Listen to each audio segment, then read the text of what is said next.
sports. We are the force. We are NC.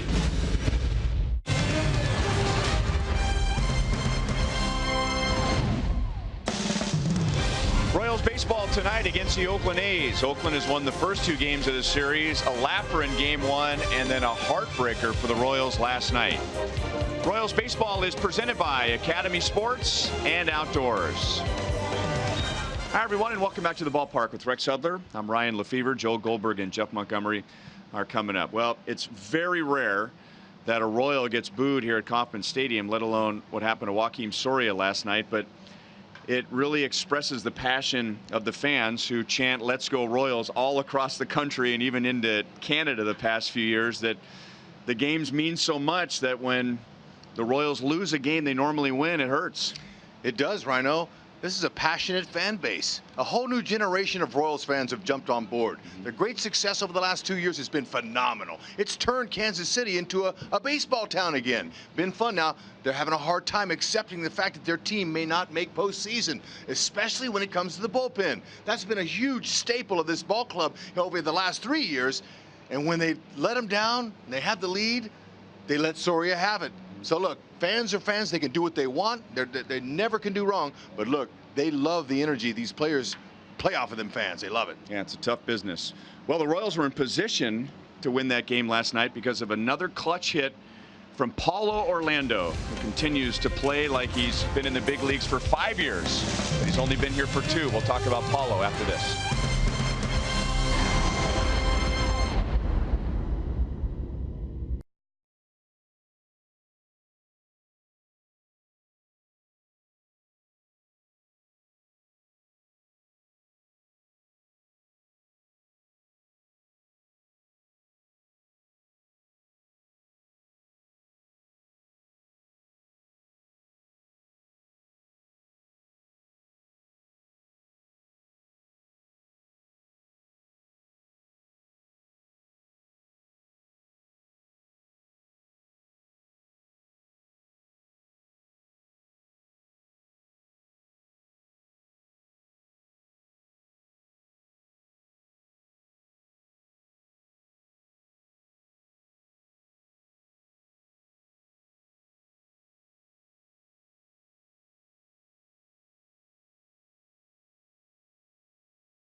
Of 4 at Kauffman Stadium. Royals are still in it. They still have a chance to get to the playoffs, even though their chances are pretty slim. But it's been a rare year where the Royals have been able to contend and develop at the same time. And names we didn't talk about, Hud, in spring training: Chesler Cuthbert, Whit Merrifield, Matt Strom. Paulo Orlando proved he could play in the big leagues last year. Maybe this year he's proving he could be an everyday player. Oh, absolutely, Rhino. Last year we talked about where he had been. 9 years in the minors. A 9-year minor leaguer basically has no chance to become a big leaguer, let alone a regular. Now, that's all history. Paulo Orlando has established himself now as not only just a fourth outfielder, he could be a mainstay for any other team out there. With his consistency, the fact that he can stay healthy, look what he's doing with 2 outs. He keeps rallies going, he starts rallies, he knocks them in, and he could sure as heck chase them down. But the fact that he gets most of his hits in center tells me that he's fundamentally sound to be an everyday player in the big leagues. That was one thing that he ever dreamed of, but you have to produce. Talk is cheap. Show me what you got. Staying inside the ball, you're going to hit for a higher average, you're going to use the whole field, and you're going to become a star like he has. And Danny Duffy has become a top of the rotation guy. Yordano Ventura, what's his future? Joel and Monty will talk about that next.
Royals Hall of Famer Jeff Montgomery, as good as Danny Duffy and Ian Kennedy have been, Yordano Ventura has the lowest Royals ERA for a starter since the break. Well, without a doubt, he's been great the second half of the season, and that's one reason he's our Honda most trusted player. Yordano Ventura putting up outstanding numbers during the second half here, and they always say it's not how you start, it's how you finish. Yordano Ventura making sure it's going to be a good finish of this season. So the question is, why so good year after year in the second half? Oh, he's a young guy that has tremendous stuff and tries to overuse his stuff at times, and kind of gets into the season, understands that doesn't work, and then dials it back down a little bit, and becomes real effective. Kind of like my golf game. Start off terribly, you think you're done, and then suddenly, there's hope.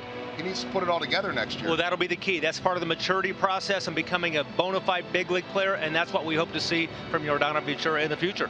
What am I talking about? My golf game is terrible no matter what. But speaking of 2017, while the Royals still have playoff hopes for this season, the schedule for next year is out. We'll show you the highlights next.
Zobrist set to start against his former organization. I don't think the players, Monty, are worried about next year, but we've seen fans travel like crazy to see the Royals, so now they can start making their plans for next year. As we've seen our Panera around the league, Royals 2017 schedule released.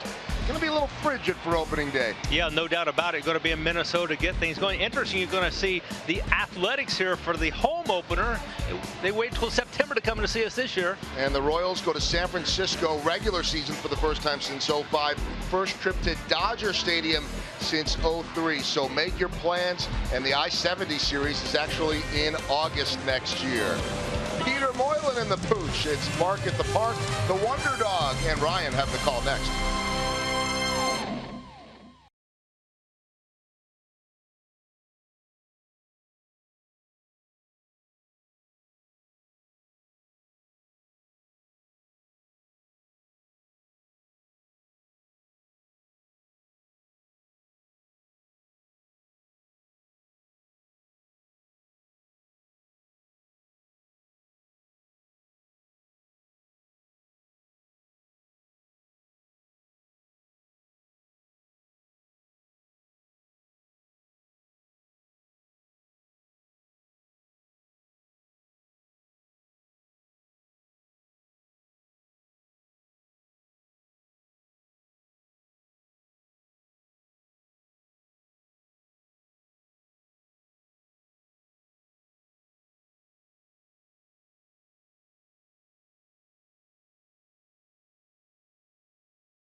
It is Bark at the Park 2. Fans are able to bring their dogs out to Kauffman Stadium. It's a good night for that, as the Royals are in search of their first victory in this series with the A's. The so-called struggling A's on offense have hit 4 home runs, and they have scored 21 runs in the first 2 games of the series, winning 16-3 on Monday, and then a come-from-behind 5-4 victory last night. Tonight, they see right-hander Yordano Ventura. Yeah, they see it. They see him, but they may not be able to see his fastball. It's a blazer. It's 95 to 100 at times. But you know what, though? I like the fact that Yordano's getting a start here back at home. Just his 3rd home start in the last 6 weeks. He's been good here at the K this year. 6-3 with a 4.09. Hopefully he can get them on the winning track. This is his first start this year against Oakland. He did not pitch when the Royals were in Oakland in April. Joe Wendell swings at the first pitch of the game. Wendell started game 1 and was at second base and had 2 hits and 2 RBIs. He did not appear in last night's game with lefty Danny Duffy on the mound. Jammed, and he drops it into left field for a game opening single.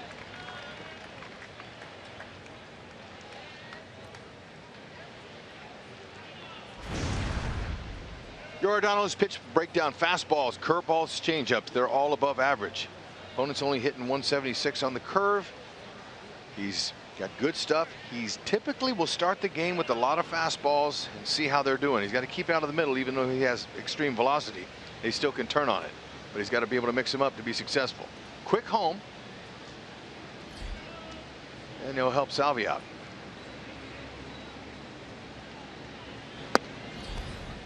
just outside with a fastball at 98.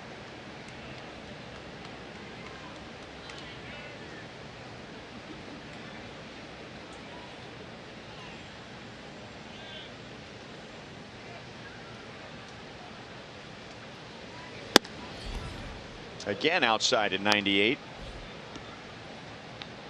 Growth and maturity can be seen in many ways. Wins and losses in ERA are the ones that stand out the most, but Giordano's last start Friday at Chicago was not a good start. It wasn't necessarily a bad start, as he misses outside again, 3 balls and no strikes. But it was much different from a younger Giordano Ventura. He gave up 10 hits. He allowed 3 leadoff doubles. They were base runners all night. And yet in the end, he went 7 innings. Held the White Sox to 5 runs, 4 earned. And gave Ned Yost 114 pitches. I think a younger Ventura may have gone 3 or 4 innings. The fact that Ned's continuing to stay with him, showing confidence, that he's able to get himself out of jams, that's been a big reason. He's grown immensely, especially with runners in scoring position. He's done a great job. Just a .212 average. That's 5th best in the American League. Let's get back in there and get this count. Pulling off that fastball against Valencia. Now, I agree with you that Ned, Ned has to leave him in the game. But doesn't Giordano have to show Ned something that, okay, I got to get this kid out of here. I mean, he's falling apart. I mean, Giordano has a role in that too, with Ned leaving him in the game that late. Yeah, he does. And they're expecting him at his production level and his experience to be able to get through those. And I mentioned it, he would have yanked him had they been teeing off on him and with runners in scoring position. But he's executing his pitches when he gets in trouble the most.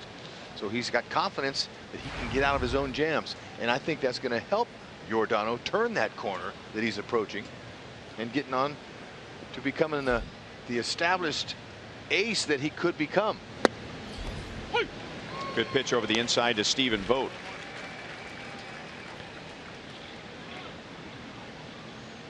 Well, to your point, Hud, it wasn't just the game at Chicago, but Ventura has been one of the best in the league pitching with runners in scoring position all year. And now there are 2 runners in scoring position. That's a wild pitch. So no chance for a ground ball in a double play. Wendell goes to third.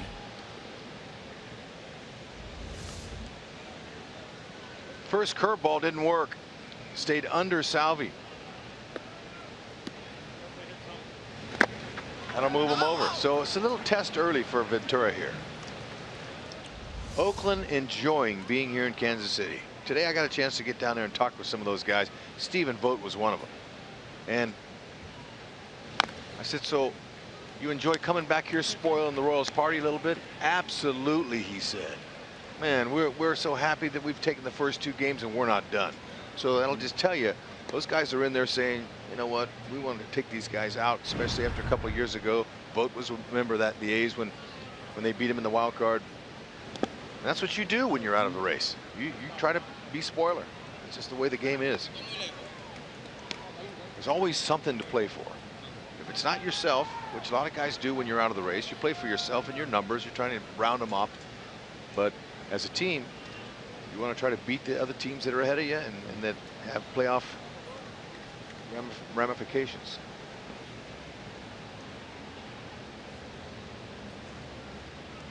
Two balls, 2 strikes. To Hosmer. He's going to come to the plate. Out! Yeah, nice throw. That is a gutsy play. 3 batters into the game. Better believe it, especially with Haas way back like that. But when you have an arm like his, you're going to take a shot at him. Wendell runs pretty well. He got a good jump on contact. Vogt hit it a little too hard. Watch Wendell. He's coming. And Haas says, I got chances, but I got to put it in the right spot. Salvi got his hand right before he touched the dish. Very good. Man, that was fantastic there, helping out Ventura. Stephen Vogt thought he had him an RBI.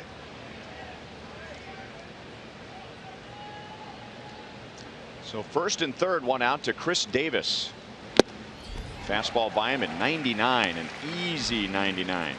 And you know, not only was that a beautiful play and saved a run, but if they don't make the play, the run scores and there's still nobody out. So that was huge that he was able to pull that off. That turned the momentum. 1-1. That is going against the so-called book. And you're relying on the instincts and the strong arm of a Gold Glove first baseman. But that play there, you might want to put at the bottom of the screen. Do not try this at home. That's exactly right. I was a little surprised, but he has confidence in his ability.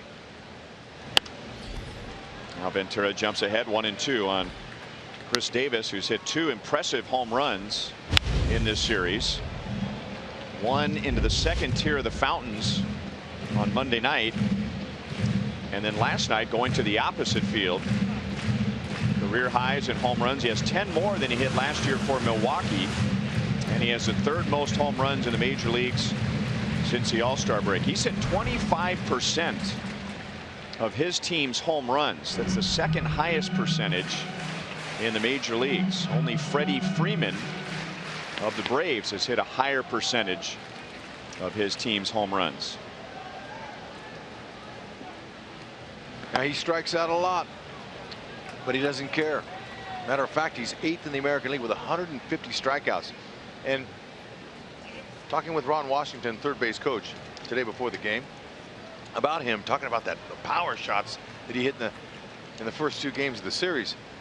I said, but man, he swings and misses a lot. He goes, they don't care about missing anymore, Hud. All they care about is hitting the homers. They pay him for the homers. They don't deduct for strikeouts.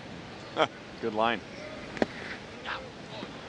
Well, there's been 1 wild pitch in this inning, and at the same time, how many other wild pitches has Salvi saved already? Speaking of those, Ventura has 11 wild pitches on the season. Salvi's going to have to really work a little overtime today.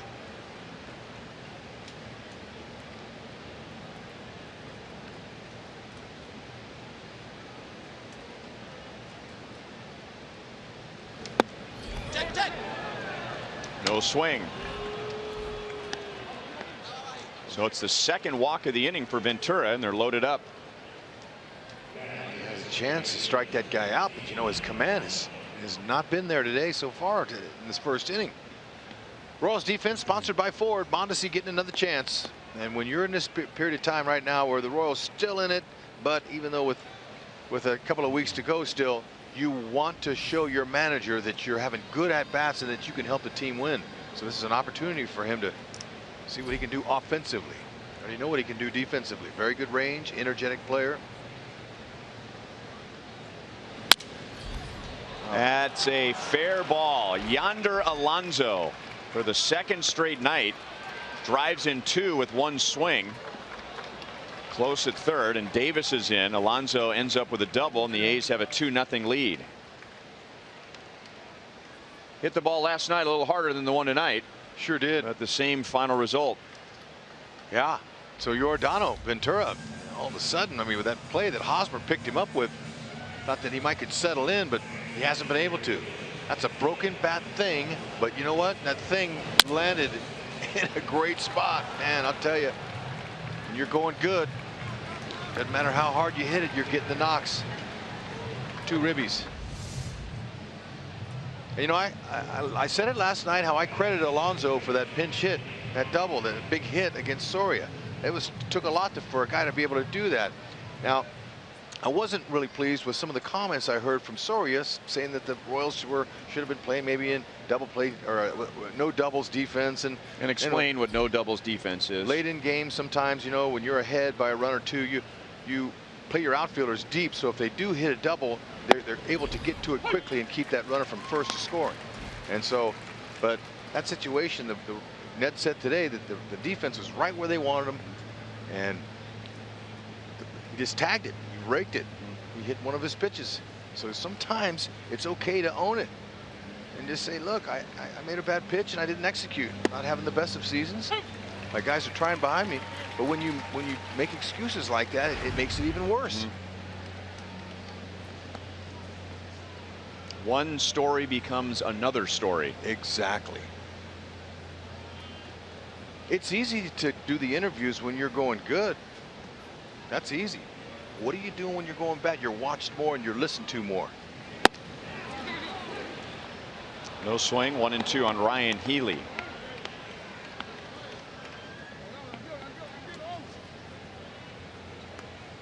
Back-to-back games now. Ventura has allowed a run or runs in the first inning. Well, before the last two, he'd gone 11 straight without allowing a run in the first inning. It's a foul ball. Surprised that wasn't fair, the way this inning's going. But it's up to Giordano, and he has the stuff to be able to get out of it. I thought he could have executed a pitch on Chris Davis before Alonso hit that little thing down the left field line, but he was not able to stay in the zone. He's got to get his mechanics in order, try to execute, because he has 3 above average pitches. Chop to Cuthbert. That's the second out.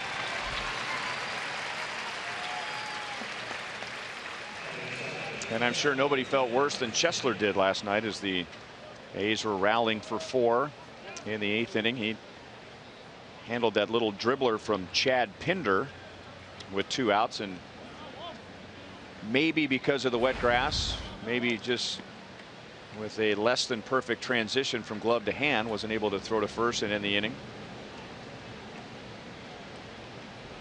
Yep. You'll claim that. Curveball for a strike to Marcus Semien.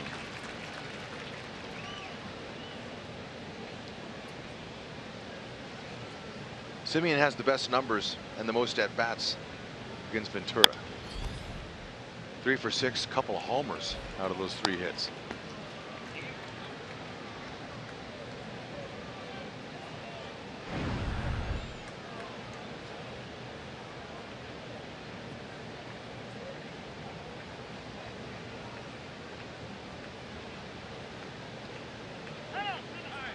Salvador Perez. Now when a catcher does that,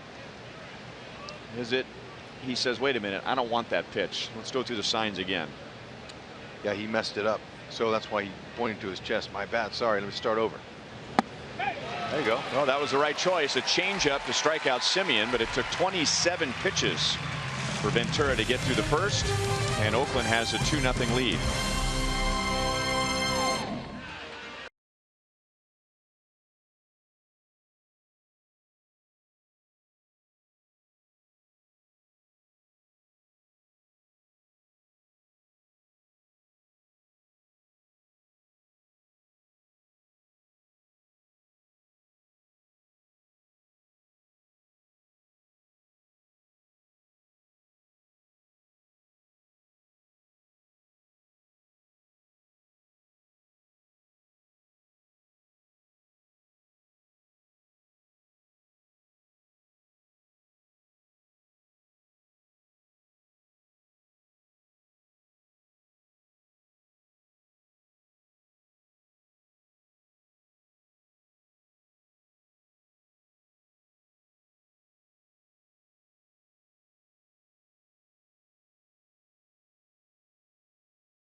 Come up in the bottom of the first inning. Whit Merrifield is in right field. Paulo Orlando shifts to center. And Raul Mondesi will play at second base. So Gerard Dyson is not in the lineup tonight as the Royals face a tough lefty. One of the toughest pitchers in baseball against left-hand hitters. Sean Manaea, Royals first round compensation pick back in 2013 out of Indiana State. Some teams stayed away from him He's 6'5", 245. There's some concern about a hip injury. The Royals were not worried about that. In fact, the first thing Manaea did after signing his contract was have surgery on his hip. But the injuries continued in the Royals farm system. He made 25 starts his first full season in the minor leagues, but then he had an abdominal issue. Last year, he only made 14 starts. He's been on the disabled list this year with the A's. And in his last start, he had to come out early because of a muscle in his upper back. All things that he's learning through. This is his first year, and if you show me those numbers again. For his first year, these are very nice numbers. This kid has a chance to be a really solid pitcher. But he's just going to, only time will tell. But that little back thing he had, some of those injuries he's going to have to learn how to pitch through. But look at that. I like the fact now the walks. It's not bad. There's 32 walks. Okay, that's pretty good. He's a young guy. He's going to throw strikes. The league's hitting 260 off him. Lefties aren't doing anything, like you said. They're just 1 for 16. Now he'll take the walk there. Lefties, right-handers they're doing the damage on him. He is not allowed to run in the first inning in 17 straight starts, and that's the longest active streak in the major leagues. Well, that's got to change right here this inning. Strong.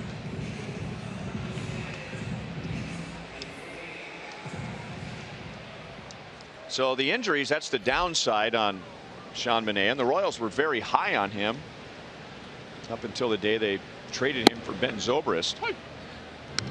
As we mentioned his size, Hud, tell us about his pitching arsenal. Well, he's really good with those pitches. His fastball is going to average 92. He'll go 90 to 93, maybe some 94 in there. Change up, slider. Slider's been really good. It's a tough one. It's a backlegger to the righties and a wipeout for the lefties. There's the slider. It's got 0-2 on Chesler. Late break to it. There's no doubt about it. Opponents are only hit 0.92 on that slider. Going to use the heater to get ahead.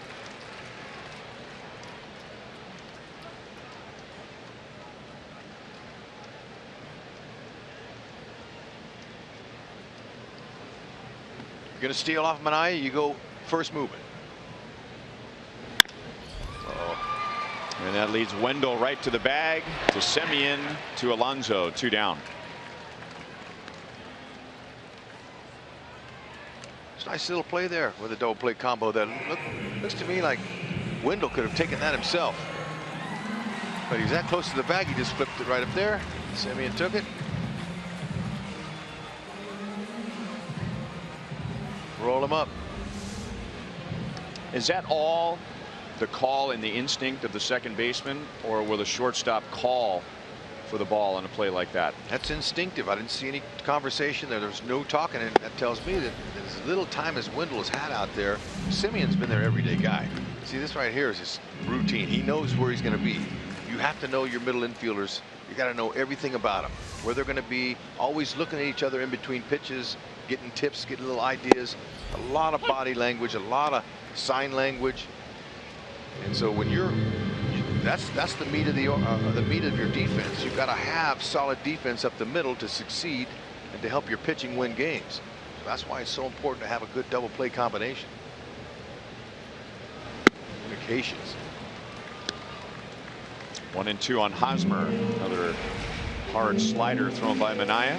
Yeah, that little look by Hosmer told you right there that it was nasty. Kind of went, ooh. Don't want to see those.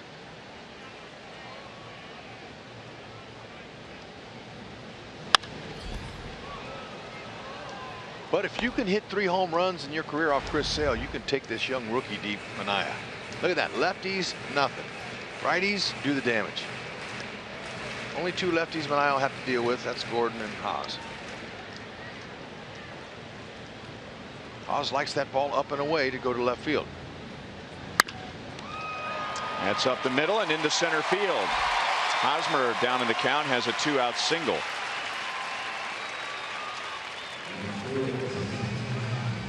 Hey, look at that little sidearm delivery. Makes it very tough. Now, that was a changeup that stayed up in the zone. But these big arms and legs, he's a smaller version of John Candelaria. Now, there's a lot of fans that don't know that name, but this guy was huge. He was about 6'8", about 260. He was huge, and he threw from sidearm, and he threw hard. 95s, had a wicked breaking ball, very durable, tough guy. Manaea kind of reminds me of a young guy like that. Pirates, Angels, right? Yeah, Candelaria. The Candy Man. Right, and at the end of his career, I got to be teammates with him with the Montreal Expos, so I learned a lot about him and who he was. But being left-handed and having those arm angles like that and being tall, it's a deceptive look to the hitter. Out over the plate, and Morales drives it into center field.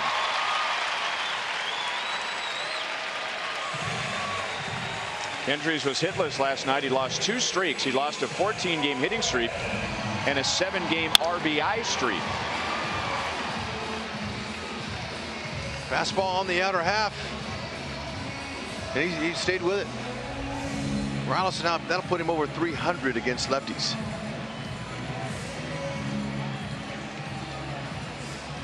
He did reach last night with a walk, and now on with a single. 2 on, 2 out to Salvador Perez. Time for Salvi to break up his first inning scoreless streak, and that's not going to do it. Inning over, the Royals strand Hosmer and Morales. Manaea and the A's lead 2-0.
And it's also bring your newborn baby to the park. That's a little guy, man. He looks like he was born this week. He does. And he's enjoying the game. Enjoying a nap right now. That's right.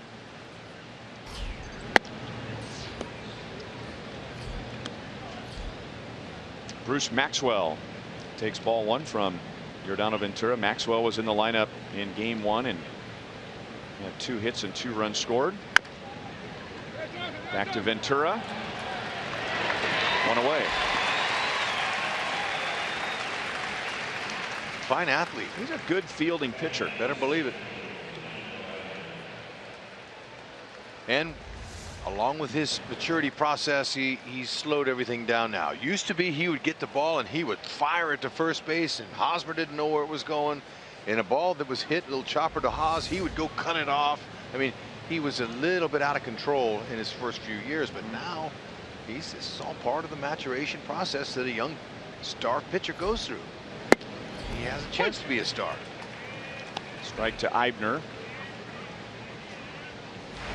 Danny Duffy talking about last night, and Danny, as we've said so many times, and it's not lip service, he is the ultimate team player. And when asked about losing a victory to a blown save, Danny kept going back to the 1-out walk to Eibner in the 8th inning last night. He was upset about the home run to Ryan Healy, but the 1-out walk to Eibner, who eventually scored, and that ended up being the last man that Danny faced. But I loved how he stayed out there in that dugout, you know, just rooting his teammates on. Even when Soria gave it up, he was there. When Soria came walking off the field, he was the first guy to say it's okay, pat him on the back. You know, those things are wonderful. You love that out of one of your aces. Star pitcher.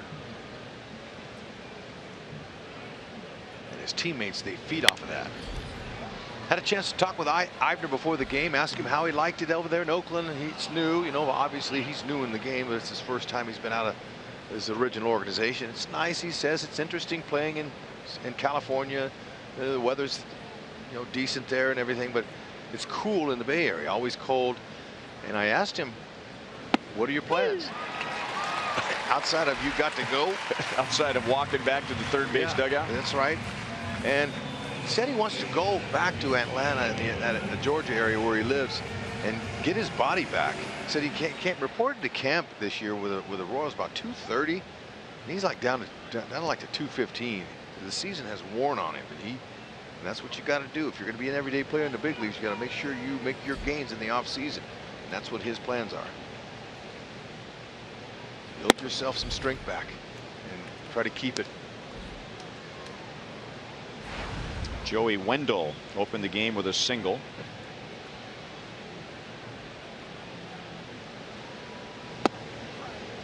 The A's ended up getting 2 runs in the first inning, but Royals defense did their best to try and get Ventura out of the first, beginning with Hosmer's play on a ground ball to deep first and coming to the plate with a runner at third and getting Wendell. Now 3-0 to the A's second baseman. I mean, he was deeper then where he is now. A couple more steps back. Part of Hosmer's defense is his strong arm, and he was a pitcher in high school. Clocked in the 90s. He'd come in and close games. Yeah, his arm gets overlooked with all these great players out here. Third walk. Here it is, second and third, nobody out. Most first basemen are going to take the out at first. Haas says, you know what, I have the good enough arm, but I got to put it in the right spot, and he did. Put it just on the third base side of home plate. Salvi tagged his hand. Now, it wasn't the best slide for Wendell. Wendell, if he goes feet first and he goes right over the plate with his feet, he's going to beat that and be safe. But his feet were by the bag, and he used his hand to try to sweep it, and Salvi tagged the hand. Sliding is important when you're trying to score a run. You got to get to the plate. That's, you know, with the lead part of your body, whatever you use, your hand or your feet, you got to touch the dish first before the rest of your body comes through. Good point. 1-0 HUD. All right, I'm in the game. Ventura faces only 4 in the second inning.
Enjoying the Royals. Yes, 90 and 94 years young. And speaking of young, that would describe Sean Manaea. And yes, the Royals traded him, but this is a guy that they always loved from the day that they drafted him. Talking to Dayton Moore today about that, and he said what they really loved about Sean coming out of Indiana State was the swing and miss with the fastball. Off speed at that point still needed refining, but that they liked his stuff.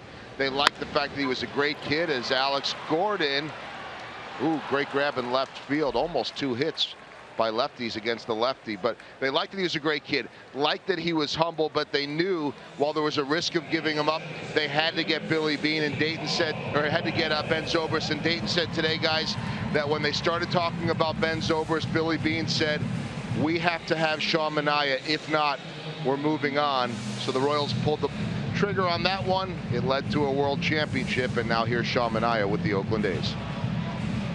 And Aaron Brooks also involved in that trade. Joel, as you were beginning your report, and that couple with the signs 90 and 94, does that ring a bell at all for you? How about if you put an I in front of those two numbers? I-90 and I-94? Yeah. Where do those two highways intersect? Well, Chicago. Madison, Wisconsin? Yeah, they intersect in Madison, Wisconsin. You didn't get around campus very much during college. That's the outer part of campus, but it would get you, at least one of those would get you to your campus. Right? Good talk, Joel. All right, thanks. See you later. 0-2 on Paulo Orlando.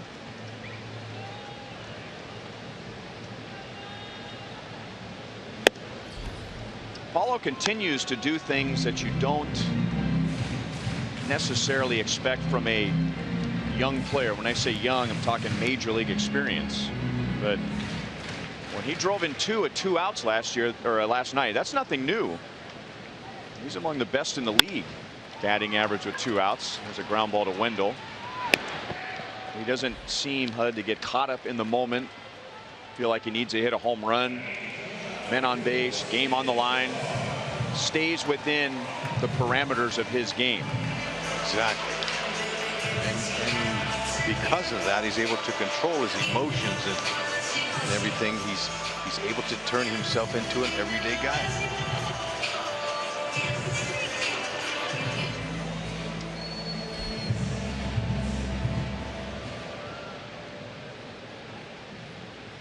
Two down to Alcides Escobar. Taking all the way.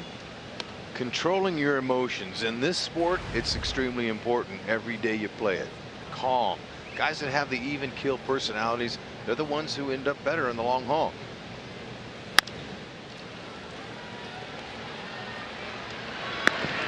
In time to get Escobar. Manaea knocks down the Royals in order in the bottom of the second.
Comes up in the top of the third inning. Our University of Kansas hospital injury report. This is a big hit for the Blue Jays.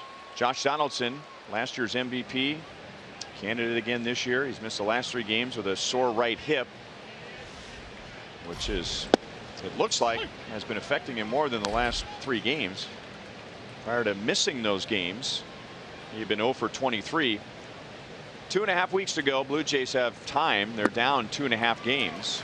It's 0-2 on Stephen Vogt. But as we were playing the Yankees and playing the Red Sox and playing the Blue Jays over the past month or so, I was asking people connected with those teams.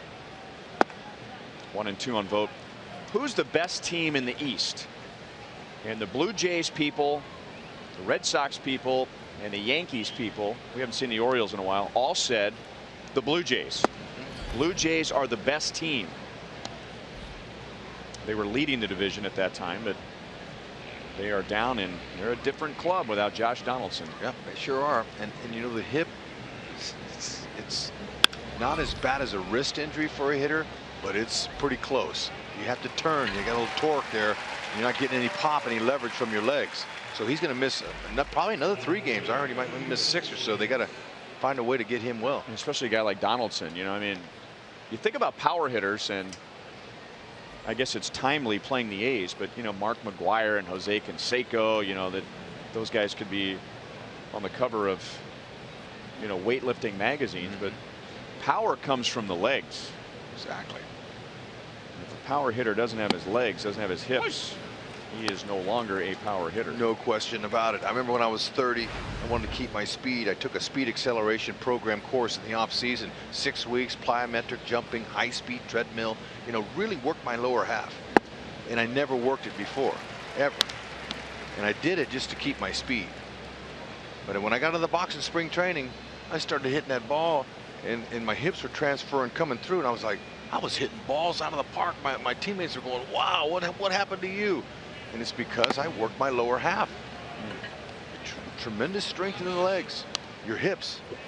You know, a hip flexor machine, I never worked my hips before, but doing those hip flexors, doing the sides, doing front, and training religiously makes you confident when you get to spring training. You're ready. You did your homework. You're saying, all right, I'm ready for a full season now. That's what you got to do to be a dedicated pro, to win a job and to stay up here in the big leagues.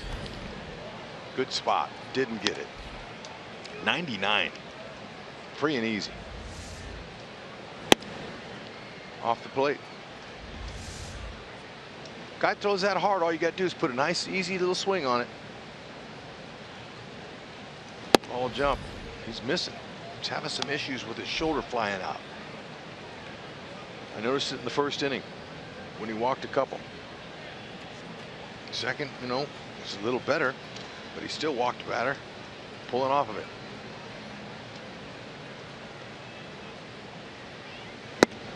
Beautiful. So he gets him with a changeup.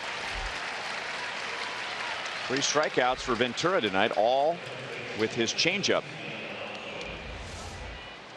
Yep. How about that? Folks, cheer on your Royals this Saturday and feel like a part of the team in the Royals batting practice pullover. Presented by Fox Sports Kansas City. The first 15,000 fans through the gates will receive the BP pullover. Purchase tickets today at royals.com/promotions. It's a beauty.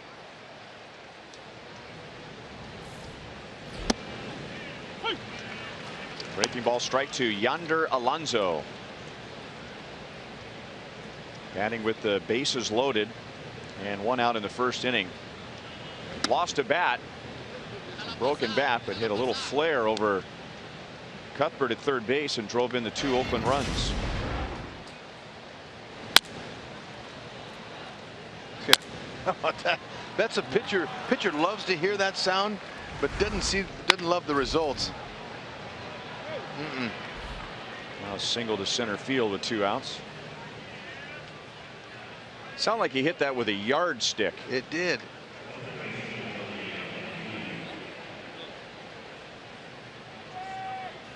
That or a bamboo pole that broke. I mean, that was an ugly sound.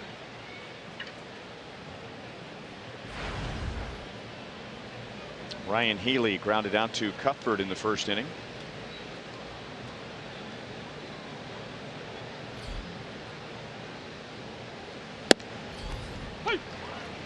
0-1.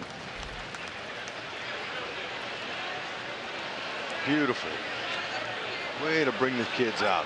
And into the game. Look at that. They're beautiful, man. Oh, man. And, you know, on Bark at the Park night to see the dogs. Be alive when you have those first row crown seats. Scare them.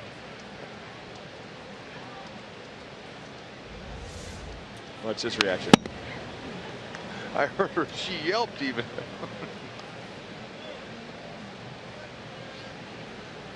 Little too late with the reaction.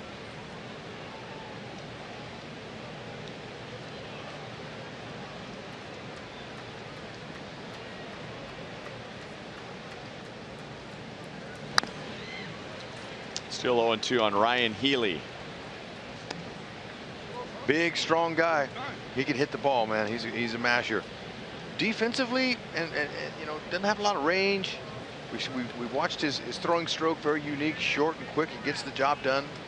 Ron Washington was telling me about him and his third base ability. That he's going to win that job probably next year. He'll be their third baseman. Just showed you the smoke coming from a concession stand in center field. There's nothing wrong with your screen in your living room, but some hot dog smoke is coming out of the concession stand and wafting in front of our center field camera.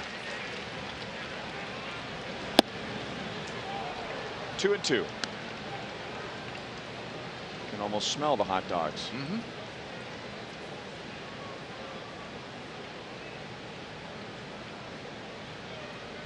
Pitch count is an issue for Ventura. He's thrown 60 pitches.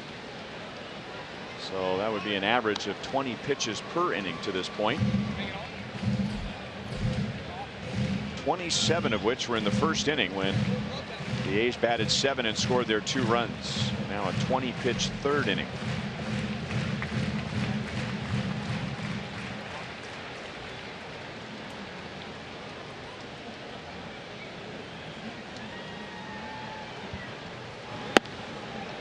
Changeup is high, 3-2. Surprised he took a pass at that one.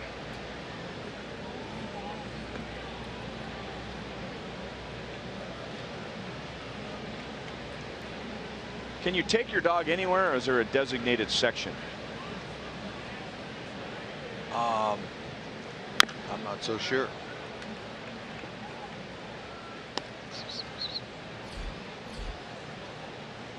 So far, it looks like the dogs are scattered about. I'm thinking they're in a section or a certain area of the ballpark.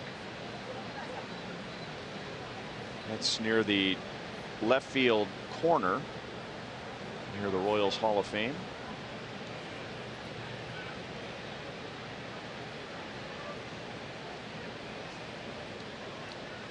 Three and 2 on Healy. Alonso will be running again. And a line drive to right field. Merrifield plays it on a bounce. Alonso keeps running. And the A's have runners at the corners. A pair of 2-out singles.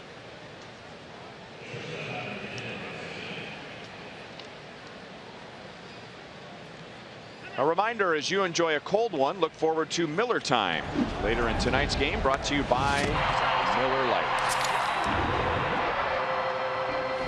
Nice crowds for the first 2 games of the series.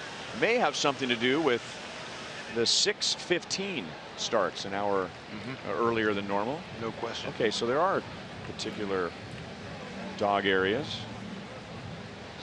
31,000 fans here Monday. Just under 30,000 here last night. How fun. You know, fans love coming, you know, by themselves, leaving the dogs at home, but now that they can bring them, that's a special day. It's a great time. Have your dog sitting in your lap watching America's pastime. Marcus Semien struck out swinging at a changeup to end the first inning. So when the Royals are on the road, they're watching the game on TV with their dogs right next to them there. Why not come to the game? There's the first sign of a visibly frustrated Ventura as he swiped at the dirt after missing with that pitch to Semien.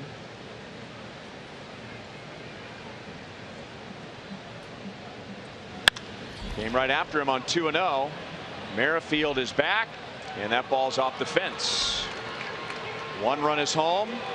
Another runner to the plate. 2 runs are home. Marcus Semien drives in Alonso and Healy.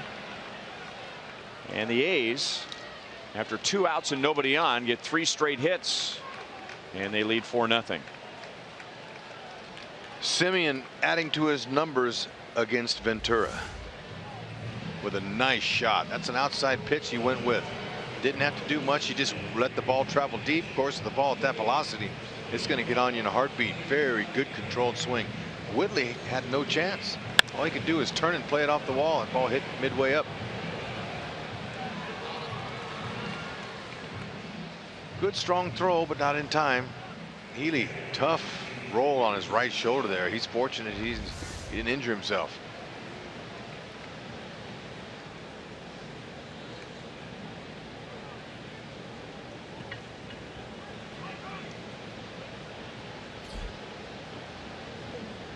And that brings up Bruce Maxwell, who grounded back to Ventura.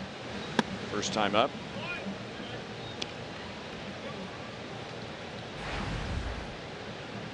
And Ventura's next pitch will be number 69. And we're only in the 3rd inning. 1-1.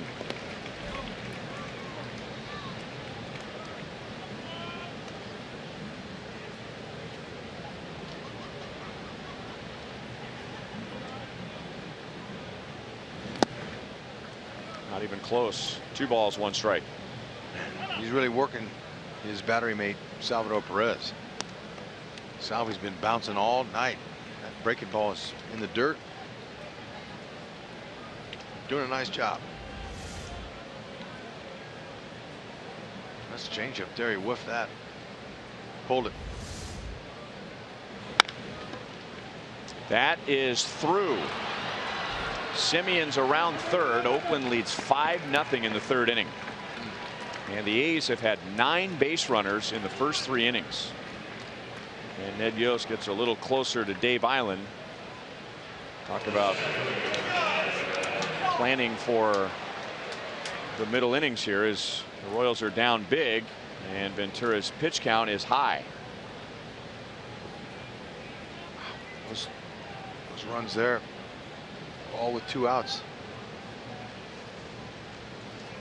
Even with the 2 losses in this series, the Royals have still won 12 of the last 18 with the A's. That includes the wild card game, but they have lost their last 4 with Oakland. With numbers we're not accustomed to seeing attached to the Royals.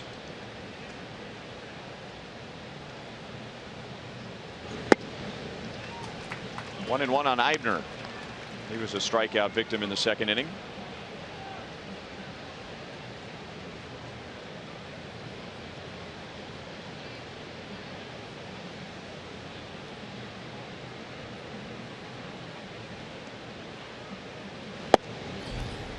Slide step, and it's 1-2.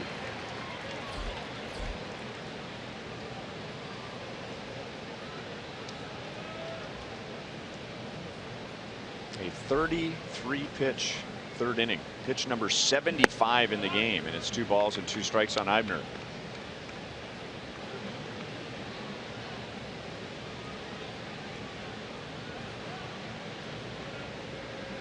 Just seems like Giordano's moving too quickly tonight. He's not able to get into his delivery. Oh man, that's a fair ball, and he had Eibner reaching and out over his front foot, but he pulls it into the corner for a double. That is 5 straight hits after 2 outs and nobody on.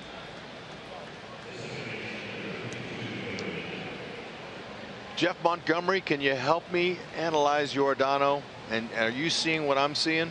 Well, you're seeing all those balls he's bouncing in the dirt, primarily curveballs, and we know the curveball has been a really good pitch for him. He's going to it a lot this year, getting a lot of ground ball double plays. I think he's trying to do the same when he gets in trouble here. Unfortunately, he just doesn't have the feel for that pitch tonight. Yeah, his fastball, he's pulling his shoulder off and he's missing with that pitch. Therefore, he's throwing a lot of pitches, and they haven't really fouled a whole bunch of them off him. Yeah, and that's a sign when you're missing by a lot, something's definitely off mechanically, and that's the most common mistake or most common problem the pitchers have across the board, is that lead shoulder ends up flying open. You have to pull the ball, and it ends up being, going to your glove side, and oftentimes it'll fly up and away on your arm side. So when you're missing bad, that's usually the reason. Here's Joe Wendell. Monty, the easy reaction from a fan or from a broadcaster who didn't pitch might say, well, make the adjustment. Why is that easier said than done in the middle of the game? Yeah, it's very difficult because the whole key normally is to slow things down and try a little easier. And when you're in the heat of the moment and you're out there struggling, oftentimes you try to speed things up and maybe throw harder and do things, the exact opposite. So you're trying to get better results with less, and you end up trying to get better results, and you try to do more. As a result, it works against each other. We threw a breaking ball for a strike there to Wendell. Yeah, he's looked good the last few. He can get out of this inning. 1-2. Wendell is singled and walked. So the A's leadoff man bats for the third time in 3 innings.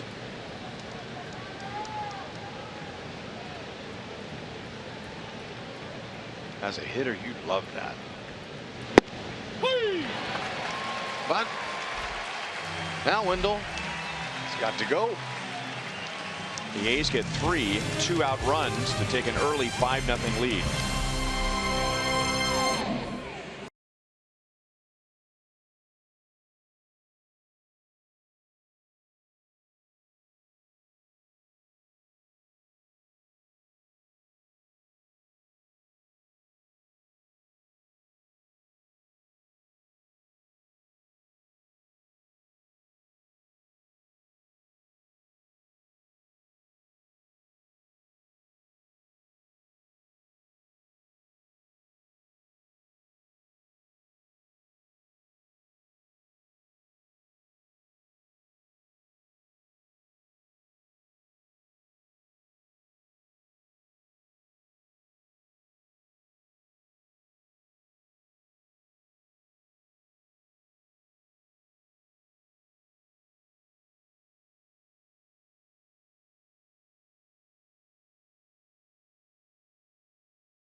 Agent and one of KC Pet Project's most dedicated volunteers, where she has been walking dogs at the shelter since 2011.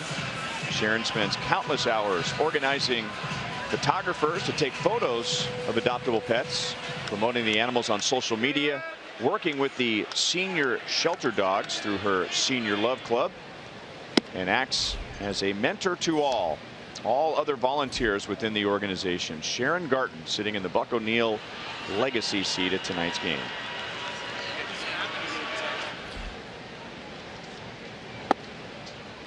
One and one on Raul Mondesi, who is in the starting lineup for the first time since Friday. Ed Yost has been using Whit Merrifield and Christian Colon at second base, hoping for a little more offense.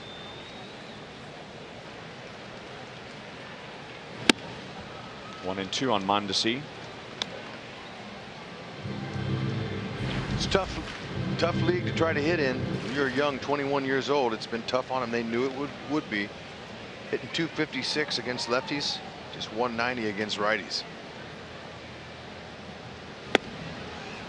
Overmatched. Fastball is cutting in on him. Yeah, he's overmatched there. That's Manaya's first strikeout, so we'll see how young Sean Manaea handles pitching with a big lead. That's right. but he certainly will welcome that, seeing as how he's on a 6-game road losing streak to begin his career. He has never won on the road. That's the longest in Oakland A's history, outside of Mike Morgan, 1978 and 79. But those 5 runs should help him. Like his tempo. Gets the ball, pitches, he throws. His defense is on their toes. Full conventional windup. And that was an issue when he was in the Royals farm system, which wasn't very long, but they felt at times that he was too slow with his tempo, needed to pick it up. And when you're 6'5", 245, and you throw the ball like he does, you don't need to think a whole lot in between pitches. Just get the ball, get the sign, and get to work.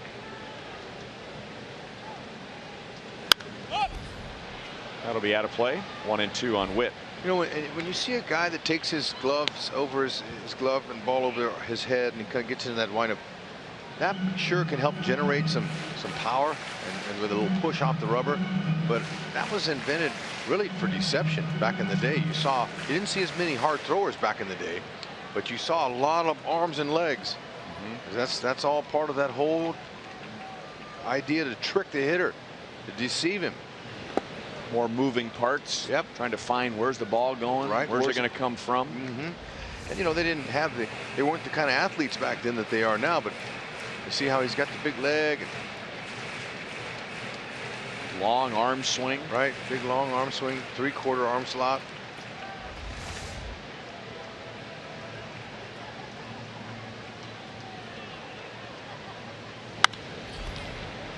Still 2-2.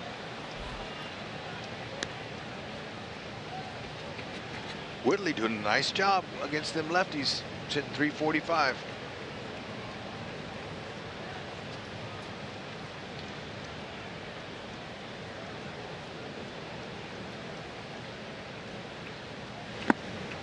Full count. And he walked in the first inning tonight. He is hitting .344 since being called back up from AAA, with a .405 on base percentage.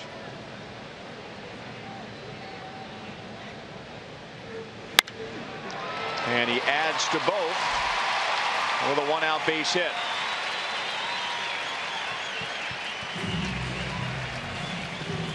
Yeah, Whitley, he's becoming a fan favorite because of the way he plays. He hustles, plays hard. You know, he plays all the different positions. He's popular. You know, but he loves the feedback he's been getting from the fans. And he said his first time he got up here, he couldn't believe it. How warm the fans made him feel.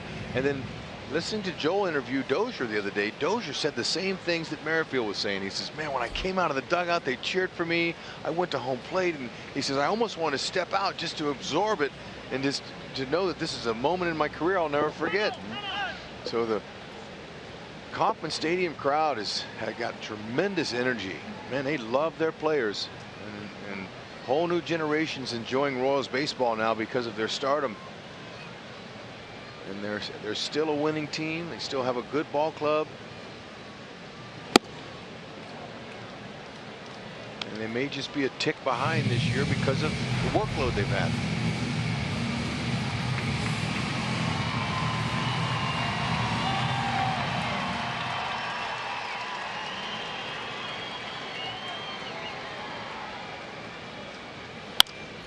You know, as good as Sean Manaea would look in a Royals uniform out there, still wouldn't look as good as what the Royals are wearing on their fingers right now. Yeah. And Ben Zorbas was a huge part of that. You better believe he was.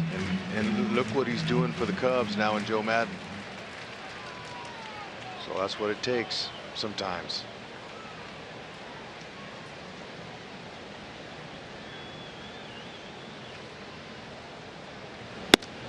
One and two on Cuthbert.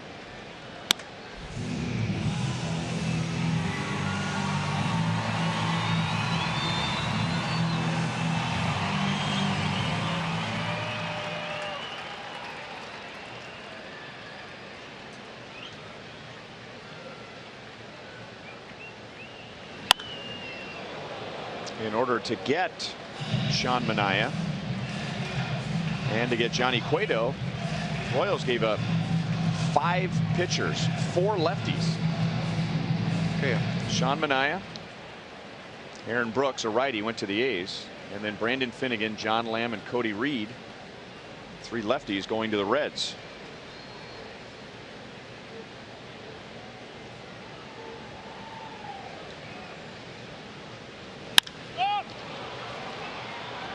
Left center field.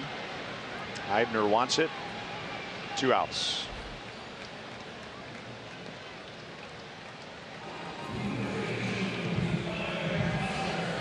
Hope you'll take advantage of a special $10 Hy-Vee level ticket special Tuesday, September 27th, when the Royals host the Twins. And to receive this special discounted offer, the tickets must be purchased through the free MLB.com ballpark app. Just download the app and purchase your tickets today, or visit Royals.com/ballpark offer for more details. $10 Hy-Vee level tickets for the game on Tuesday, September 27th against Minnesota. Out to center field again. Eibner retires Eric Hosmer, and that's all for the Royals in the bottom of the 3rd. Oakland has a 5-0 lead.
In the first inning, and then 3 2-out runs in the 3rd.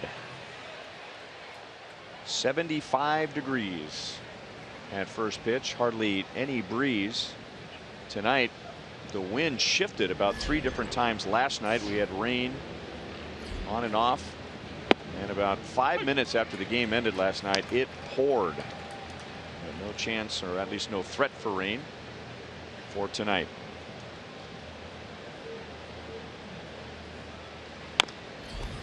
No balls, 2 strikes. The A's batted 7 in the first, and then Ventura appeared to put it back together in the 2nd inning. He faced only 4, had a strikeout, and then with 2 outs and nobody on in the 3rd inning, the A's put together 5 consecutive hits.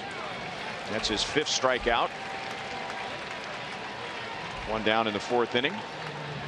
Take a look at the Missouri Lottery Fox tracks. Close enough. Good pitch. Good spot. It's right where you want to put it. It's the righty.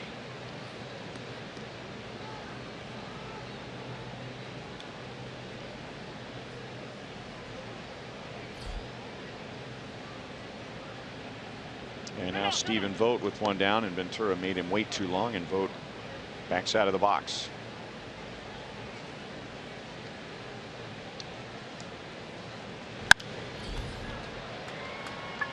Will it stay in play? Cuthbert right in front of the dugout sweep.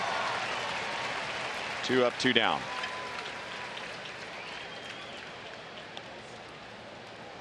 Let's see if Ventura can finish off the A's with 2 outs and nobody on in the 4th inning.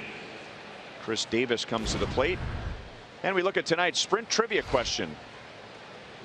Name the 6 Oakland A's to have more than 37 home runs in a season. The 37 home runs Chris Davis has. 6 Oakland A's. So we're talking about 6 different guys. So maybe somebody did it more than once, but there's only 6 other Oakland A's who have hit more than 37 in a season. I can think of 2 immediately. Yeah, I can too. You know, I congratulate our guys for stumping all 3 of us last night. Monty was up here, you, me, they got us. They haven't beat us all year. So they're kind of on a little roll here, but I think we can get them. McGuire. Yep. Seiko. There's 2. How about Carney Lansford? More than 37. Tony Armas. Reggie Jackson. Okay, there's 3. Oakland A's, correct? Okay, so we're not talking about, we don't have to worry about Kansas City or Philadelphia A's.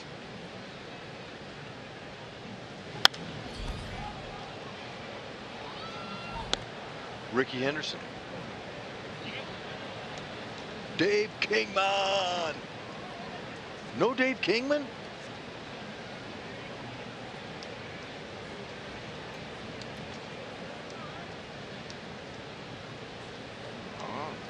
Jason Giambi. Okay, way to go. Pick us up. 3-2 on Davis. That's 4. We have 2 more. Miguel Tejada. Nope. What about Matt Stairs? Wow. You are way outdoing me. Way to go. Well, you're on the record with McGuire and Canseco. Well, you knew those too. You could have aced the whole thing. It was up. That's Ventura's 4th walk, and now he's at 90 pitches with 2 outs in the 4th inning.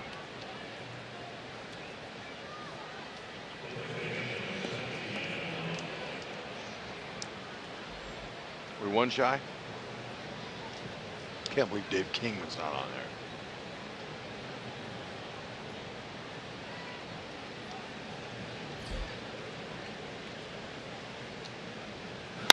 Alonso grounds it to Hosmer. He gets to his feet. And it's a scoreless 4th inning for Yordano Ventura. Okay, hit it to the wrong guy. You're going to have to make a left turn and go back to the dugout.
Lead into the bottom of the 4th inning.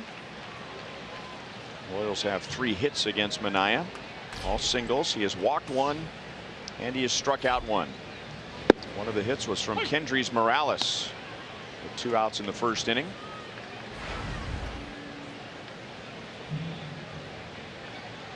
All those years with the Angels, Kendrys Morales piled up the home runs against the A's. He's hit 19 against the A's in his career. That's the most for him against any single team.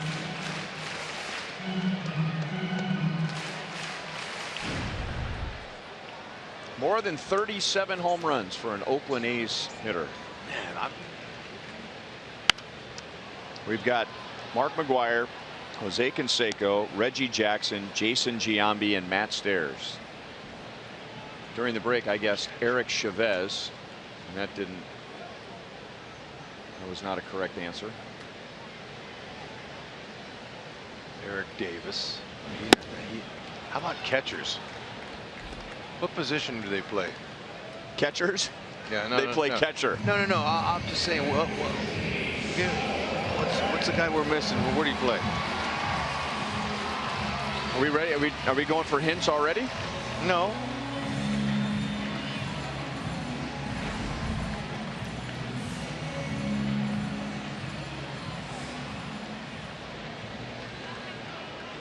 Salvi flied out to right field in the first inning. That's probably the biggest out for Manaea so far. Royals with 2 outs in the first inning, got a single from Hosmer, a single from Morales, and then Salvi jumped on the first pitch he saw and flied to right. And Manaea's retired 8 of 9 beginning with that out. 1 ball, 1 strike. I wonder how many home runs Tejada had in his MVP year. Fewer than 37, or maybe 37.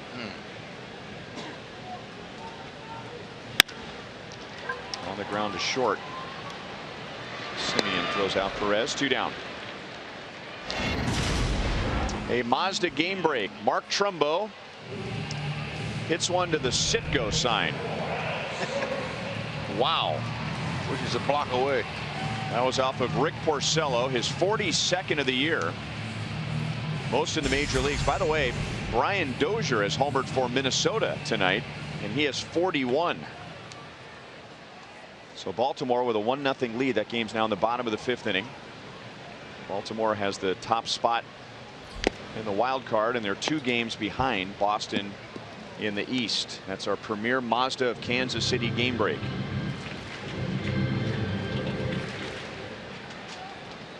It's tight.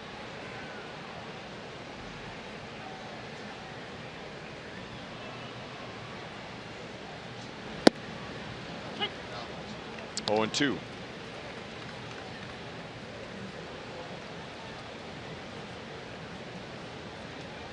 All right, Miguel Tejada hit 34 in his MVP year in 2002.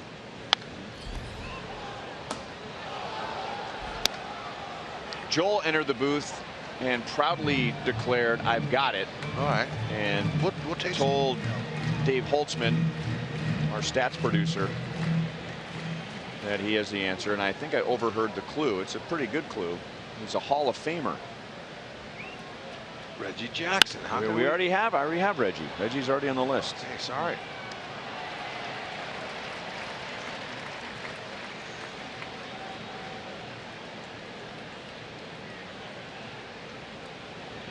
It's not Ricky Henderson.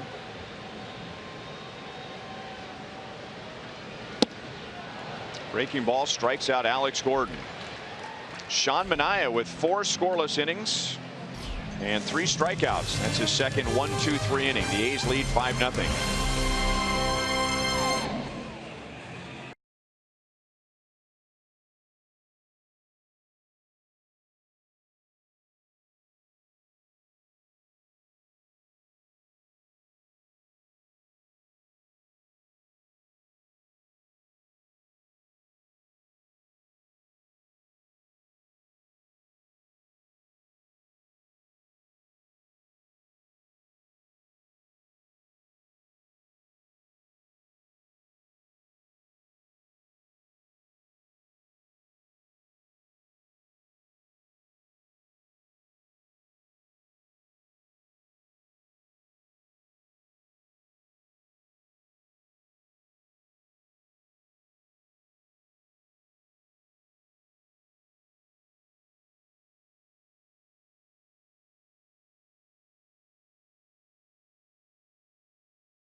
The A's in front last night and tonight.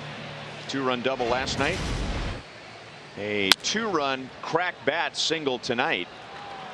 That gave the A's a 2-0 lead in the first inning. And then in the third, the A's added 3 more. Biggest hit was Marcus Semion's double off the right field fence. That scored 2. So 5-0 A's. And Yordano Ventura is at 92 pitches beginning the 5th inning. By the way, we figured out the 6th Oakland A's. Yeah, it was kind of a trick, I think. I was thinking long time. You know, Oakland A's. this name crossed my mind, and I thought, man, did he have that kind of a year? His 1 or 2 years with the A's. Go ahead, Hall of Famer Frank Thomas, big hurt. Thomas.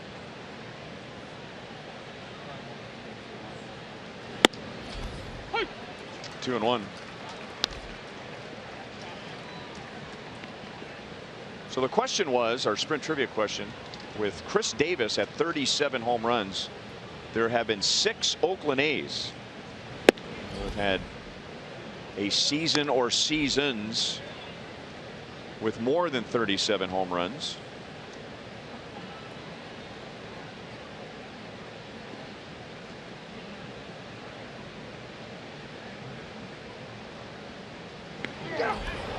That was a 3-1 pitch.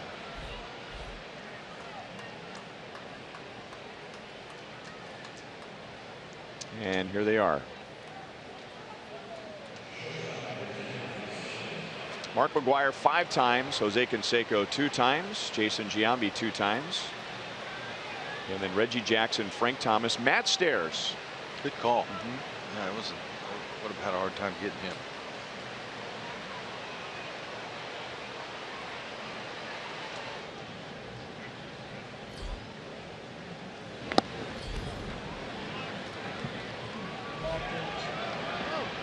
So a hit batter on a 3-1 pitch, and now a wild pitch, and Healy goes to second base.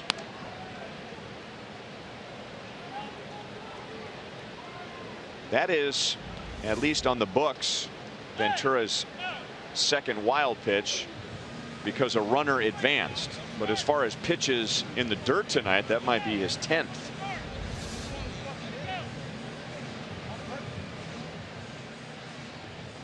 Now, there's a few words being exchanged from Healy at second base to the dugout.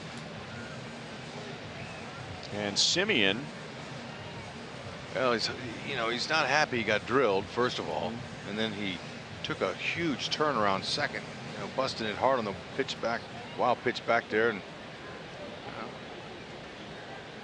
there's a little bit of chirping going on. So you got Healy at second base. You have Semien at the plate, and Semien was venting to home plate umpire Adam Hammery, and of course Ventura has history with this team. 1 ball, 1 strike. Last year, when Brett Lawrie was playing for the A's, remember he had that reckless slide into Alcides Escobar at second base, and it was Ventura who answered Lawrie's slide into Alcides Escobar and drilled Brett Lawrie right after Josh Reddick hit a 3-run home run. Now, I'm sure the A's expected something to happen to Lawrie at some point in the series, but the timing made it seem a little bit worse. Line drive to center field, and boy, that ball took a left turn on Paulo Orlando. Did you see that? Yeah. That's kind of like that home run that Davis hit, the first one, that it just took off. I mean, it had a little left turn on. Watch how this ball moves. That's a knuckleball. Hit it squarely. That's frustrating when you hit a ball like that.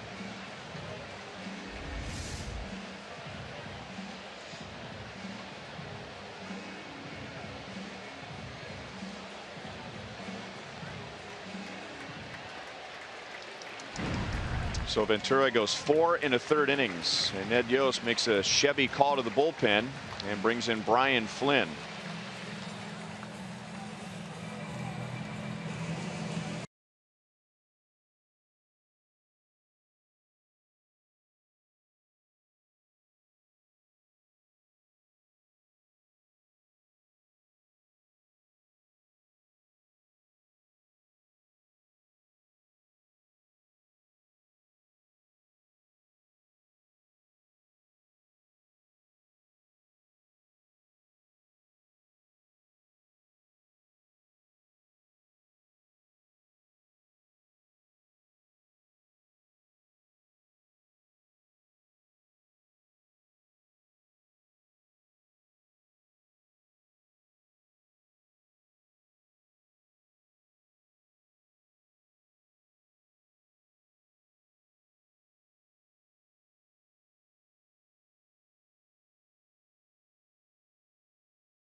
Baseball is brought to you by Jeep.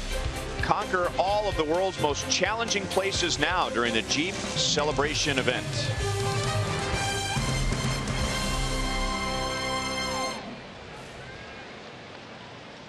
Ryan Healy's at second base with one out, and Brian Flynn is on to face Bruce Maxwell.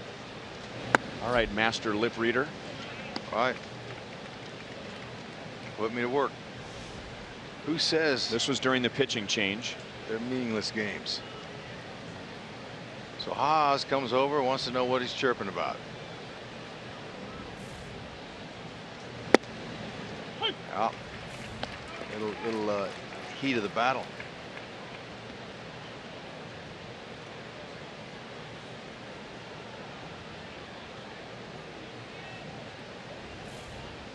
Third base umpire Dana DeMuth and the crew chief got in the middle of it. I don't know if that was heated necessarily between Ryan Healy and Eric Hosmer, but No. I think that's some leadership in Hosmer there to go over and diffuse the situation and let him vent. And you know, he's talking about Ventura, and that's what Healy said. He's not happy he got hit by Ventura. So Haas is probably just saying, hey, look, you know, didn't do it on purpose.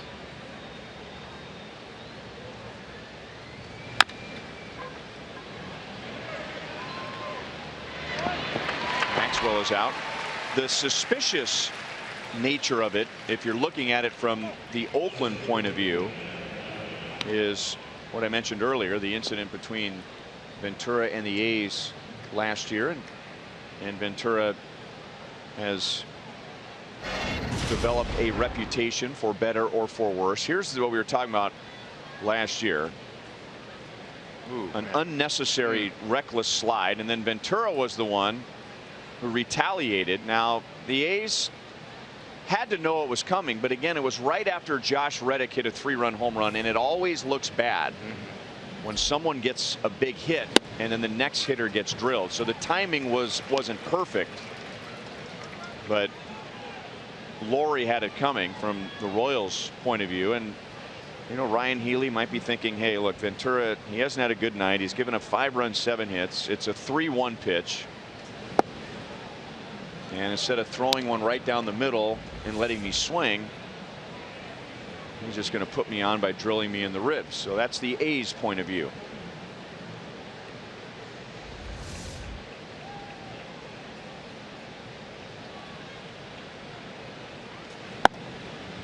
Two and one on Eibner. Yep. Now the only real incident that Yordano Ventura has had this year was with Manny Machado in Baltimore, which did not look good. But then we were privy to some information which we cannot share on the air because it is language that is inappropriate for our audience. But it shed some light on what happened in Baltimore that night from Yordano Ventura's point of view. It sure did.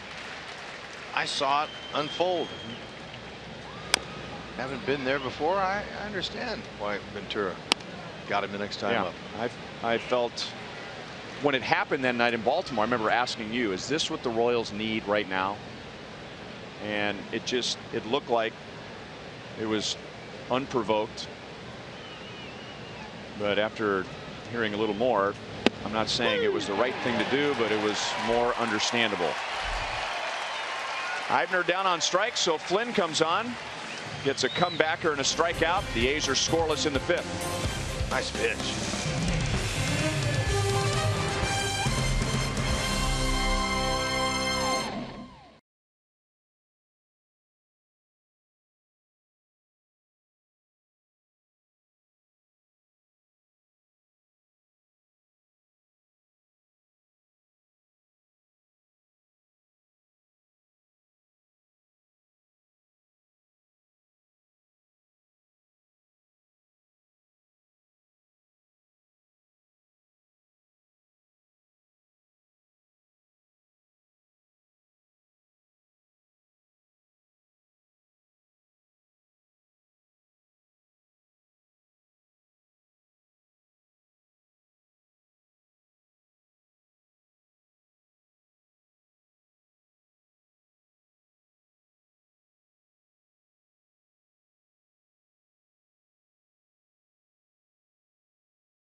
been a good start so far for Sean Manaea, making just his 21st major league start and his first against his original organization. He has given up just 3 hits in 3 innings. Slider for a strike to Paulo Orlando. Paulo grounded out to second base in the 2nd inning. Orlando, Escobar, and Mondesi are coming up.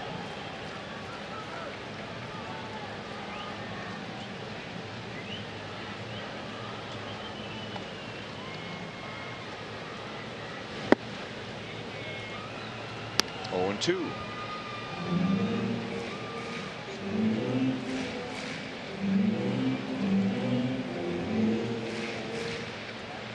Manaea made just 61 pitches in his last start, and that was a while ago. That was August 29th. He had to leave that game in the 4th with an upper back muscle strain. So it's been a while since he's pitched.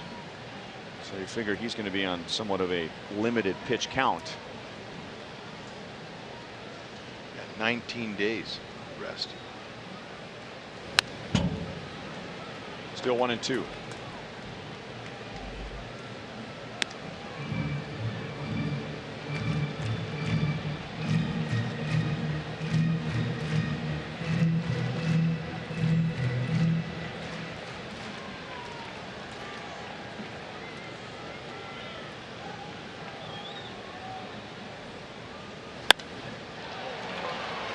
Slicing back to right field and caught.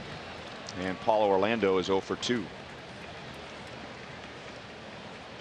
Academy Sports and Outdoors leaderboard as Alcides Escobar makes his way to the plate. Escobar is 0 for 1 so far tonight. He has reached base safely in his previous 20 games. 2nd longest current streak in the American League. Kendrys Morales has extended his with a 1st inning single tonight. And mixed in that streak, something that Escobar doesn't do a lot of, but has been lately, and that is reaching with a walk. Yeah, it's been a lot more selective. That helps the hitter. Seeing more pitches, plus he's done a great job of laying off pitcher's pitch. Haven't seen him swinging at sliders in the dirt.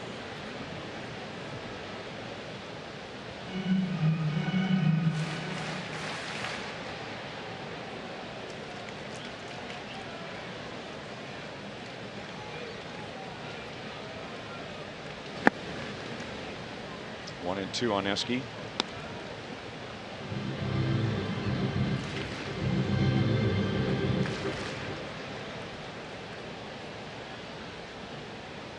Esky's career high streak of reaching base is 25, and that was earlier this year.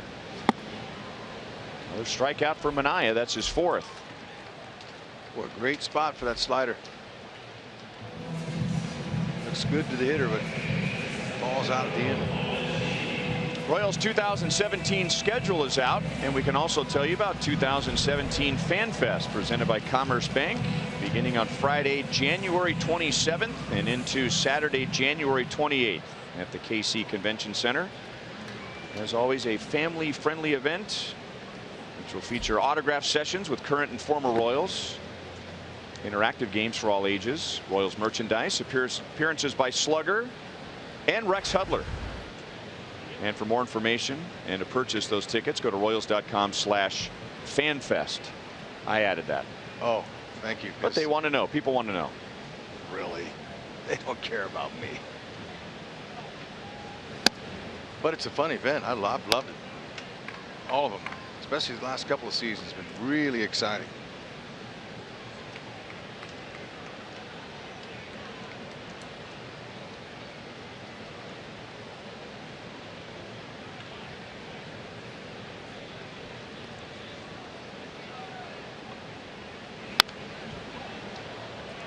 Two and one on Mondesi.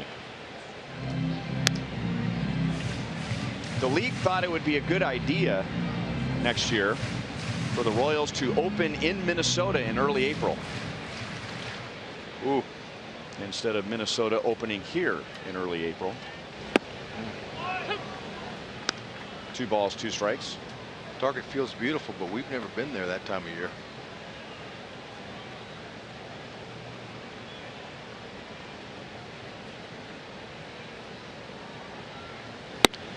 Fastball struck him out. 5 shutout innings for Sean Manaea with 5 strikeouts.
First 2 games of the series. Coming into the series, the Royals had won 12 of 16 against Oakland, including the wild card game. The A's have already won the season series from the Royals. They took 2 out of 3 in Oakland in April and now won the first 2 in this series and have a 5-0 lead into the 6th inning tonight.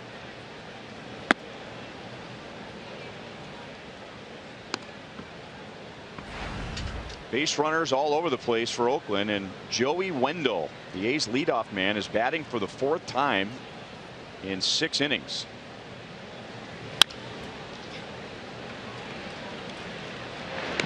Hustling up the line, Mondesi throws him out, and there's one away. And now Brian Flynn has set down the first 3 since coming out of the bullpen. Our T-Mobile greater coverage of baseball. A lot of focus on average game time, especially when Rob Manfred took over as commissioner of baseball and really wanted to shorten the games, wanted to pick up the pace of the games. He accomplished that last year, shaving off about 6 minutes from the average time of game, getting to under 3 hours. But this year, back above 3 hours, and now with the September call-ups and all the additional pitchers, 142 pitchers were used in 15 games on Monday, 130 more last night. And one of the suggestions that has been brought up about speeding up the games is limiting how many pitching changes you can make within an inning, or maybe a minimum number of hitters that a relief pitcher must face when coming out of the bullpen. Nice idea. Because, yeah, I mean, we witnessed it. We saw Ned go through some pitchers here a couple of games ago. 4 pitchers, 4 batters. That'll take some time.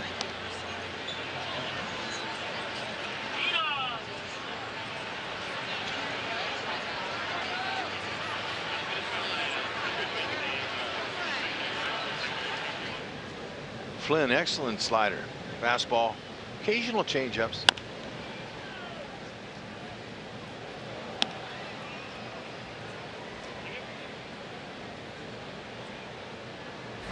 Brian Flynn has done a very nice job out of that bullpen. The numbers speak for it. A 210 average against lefties. He's doing his job, but the impressive thing is what righties are doing. He's doing what Manaea does. Buries that slider down. Gets him looking for that heater up. Must be a good time for that slider. 3-2. Hit Valencia looking fastball.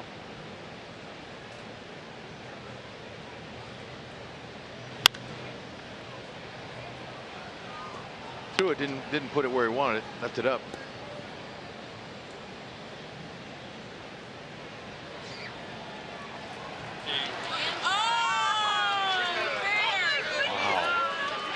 There's the big dog of the night.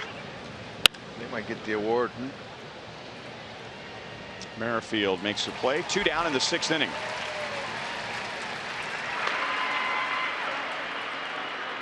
Every weekday morning, Skip Bayless and Shannon Sharp go head-to-head on the day's hottest sports topics. Undisputed with Skip and Shannon at 8:30 a.m. only on FS1.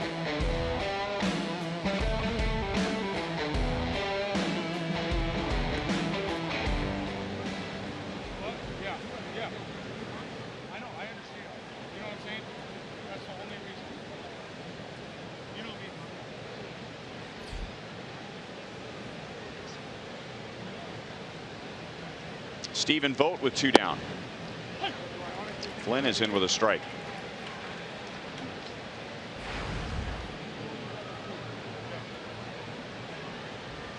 Vogt reached on a fielder's choice and scored one of the 2 A's runs in the 1st, and then Oakland added 3 in the 3rd.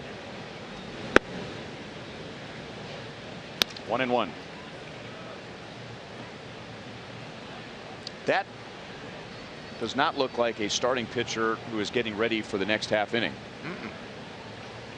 It looks like he's in between starts.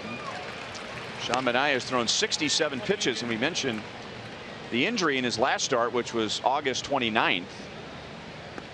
5 scoreless innings. He is qualified for a win, and they're working in the A's bullpen. Up the middle, Escobar dives. He's got it from a knee, and Vogt is out. Oh, that's a big hang with him. Escobar with another Gold Glove play. Couldn't find it. He picks it up and spins and fires from one knee. Look at that arm taking off that ball. Haas. Beauty.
Sean Manaea is impressive, and while it may sting a little bit watching a former Royals farmhand pitch like this for another team, number one, Royals have a World Series ring. That's right.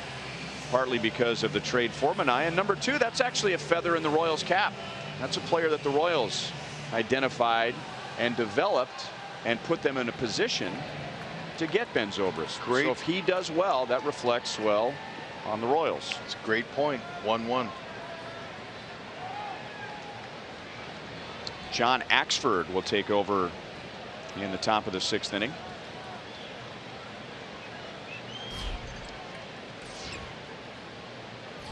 Everything hard from Axford. Likes to sink it, but at that velocity, it's hard for the ball to get any sink. He cuts it. 90-95 slider curve.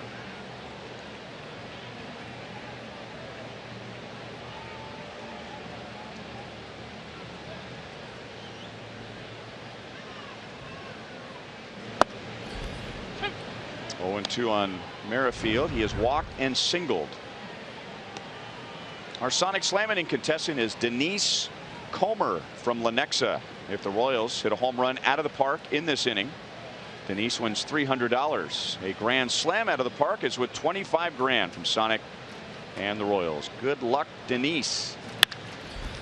Chopped to short. And Simeon throws out Merrifield.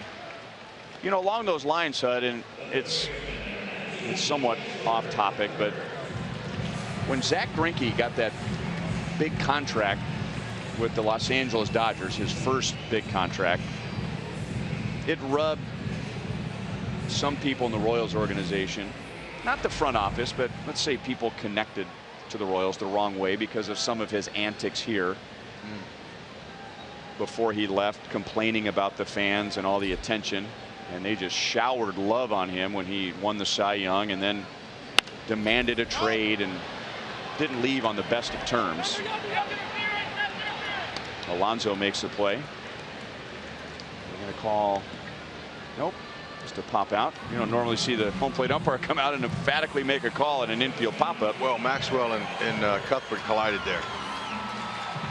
So anyway, Zach gets the big contract, and you know, some people kind of rolled their eyes, whatever. But somebody in the Royals organization said, you know what, that is a feather in this organization's cap. We drafted that guy in the first round. He got to the big leagues. He had some personal issues. The Royals handled that well. There's an infield hit for Eric Hosmer. The Royals allowed Zach Greinke some space to get away from the game. Brought him back when he was ready. Eased him back in as a reliever. Transitioned back to being a starter. He wins a Cy Young. They trade him away for players that helped the Royals win the World Series. And the fact that he got that big contract has the Royals' fingerprints all over it. That's good for the organization. I thought, you know, I never looked at it that way. That's right.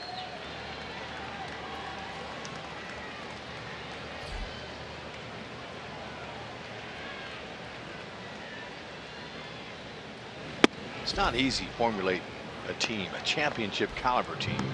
And Dayton Moore did it, what, 10 years? Yeah, if you think about that, Dayton was able, and I won't say just Dayton. Dayton wouldn't want me to say just Dayton, but the Royals took a guy who for a while thought he didn't want to play baseball anymore and allowed him to go home and put him in a position to get a center fielder who was the ALCS MVP 2 years ago, the shortstop who's won a Gold Glove and was the ALCS MVP last year, right, and a young pitcher in Jake Odorizzi that they were able to flip in the deal that brought Wade Davis and James Shields from Tampa Bay. I mean, that's when the extended book is written on this era of Royals baseball. That should be a long chapter. Absolutely. Those are some well thought out deals. And you know, you mentioned you were talking about Greinke going home for a little while. Didn't Danny Duffy have a little period where they gave him to kind of get some things right mentally? Patience has been a great virtue for Dayton Moore and their whole staff. Patience with all of them. And when I got here in 12, I remember using the word patience up here in the booth, and that was not the right word. Folks have been losing here for a long time. But listening to Dayton, him telling me that we're going to stay patient and this is going to work. And it did. And they're not done. So a 2 outs and nobody on, an infield single and a walk.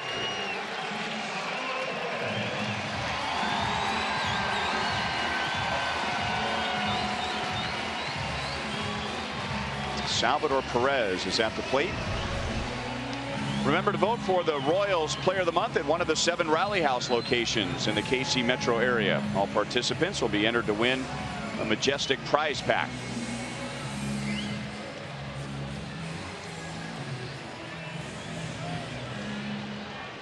Well, Salvi came up with 2 on, 2 out in the first inning and swung at the first pitch from Minaya and flied to right. Now he comes up with 2 on, 2 out in the 6th.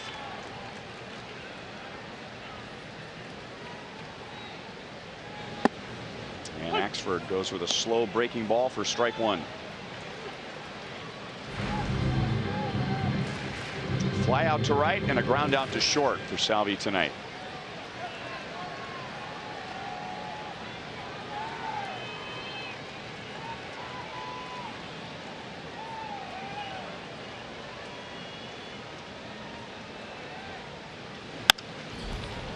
Oh, and 2.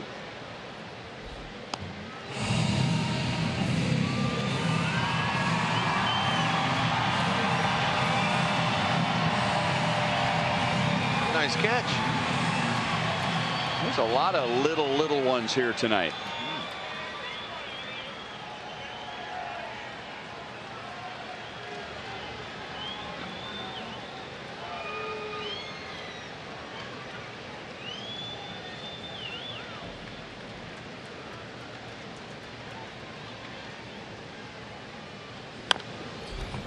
Still 0 and 2.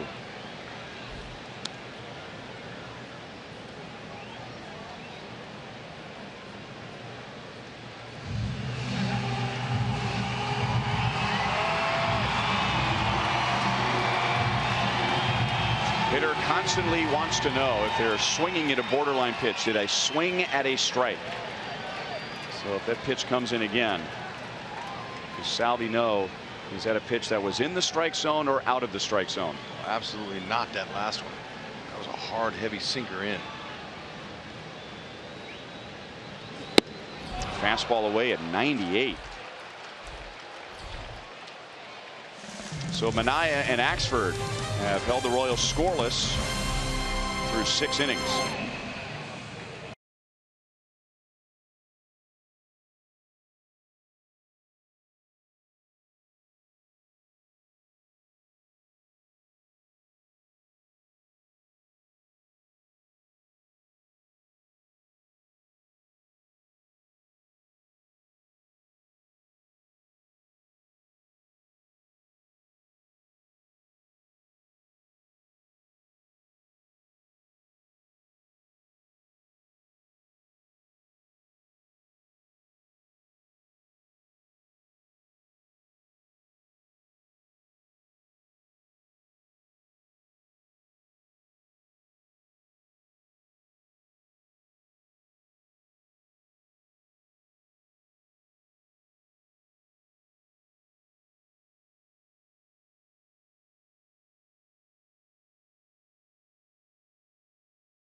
Royals baseball is brought to you by Thoroughbred Ford. Ready for a great deal on a new Ford?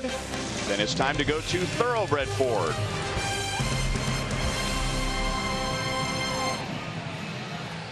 Nothing A's as we head to the 7th inning, and before we do so, let's find Joel. Well, I wanted to touch base today with Hud's old teammate Ron Washington, now the third base coach for Oakland, and tell him about the new Urban Youth Academy that's going to be opening soon and under construction over by the Negro Leagues Museum because Ron Washington was part of the Royals Academy back in the early 70s with Frank White and others, and he had already been briefed on it during his trip here by Dayton Moore. He said it is so incredibly important, Washington said. He said that our game of baseball is dissipating in the inner city. We have got to get kids back to loving this game of baseball. He said, and to play it, you've got to be able to love it because there's so much failure in it. But he said that this new version, the modern day version, very much reminds him of the Royals Academy down in Florida. He said that it's going to be so important to get these kids instruction, to teach them the right way to play the game, to have a passion for the game. Very excited about this. He has something similar in his hometown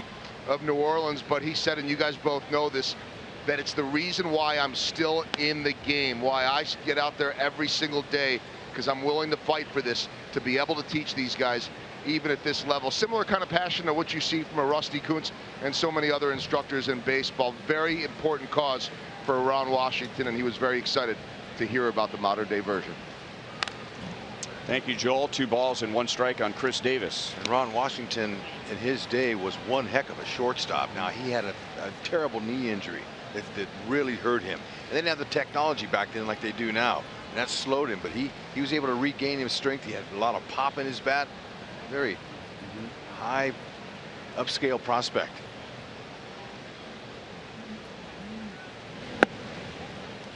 Three balls, 1 strike. And I mean, let's be honest. I mean, getting more players playing in the inner city, if you really get down to it, what that means is baseball is losing great African-American athletes to other sports. That's right, but with the concussion fallout in football, a lot of them are staying away from football, and I think it's a perfect time for the academy here in Kansas City. And you know what the Urban Academy does, and programs like it, it just, you know, not only does it offer the opportunity for kids in the inner city to play baseball, but to play baseball inexpensively. I mean, you have kids now that are playing travel baseball, and baseball has become a very expensive sport. You're right. And a very exclusive sport. It's not as inclusive as it used to be. And, you know, to be quite blunt, slowly but surely, baseball is becoming a Latin American and wealthy white kid sport. Yep. You're right.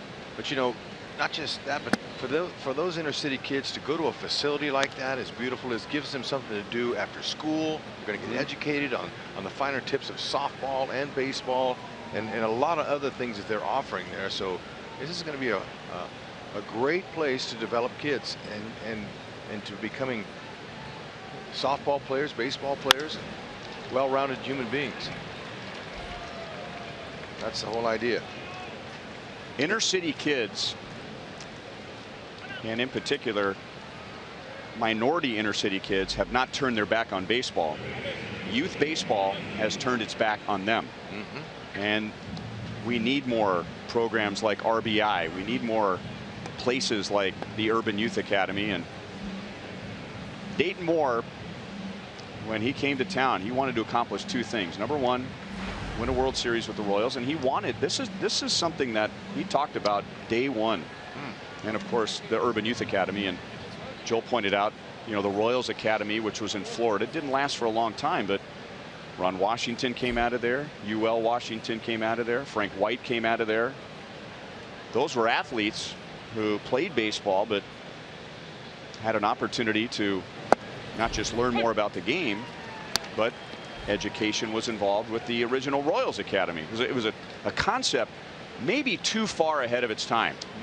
And now born again, and more teams are investing, and it's very smart for teams that are thinking 10, 15, 20 years down the road. Ryan Healy into deep right field, and Merrifield makes the play. Davis tags and goes to third. All right, who wants to take some batting practice with the Royals alumni at Kauffman Stadium? That's back. That's right. Come join the Royals alumni as you take batting practice on the field like a pro. Cost is $300, and you'll receive a t-shirt and shorts along with an autographed baseball by the alumni who attend. You must be 25 years or older to participate. Saturday, 24th of September, 9 a.m. to noon or 1 to 4. Call 816-504-4150 to sign up today.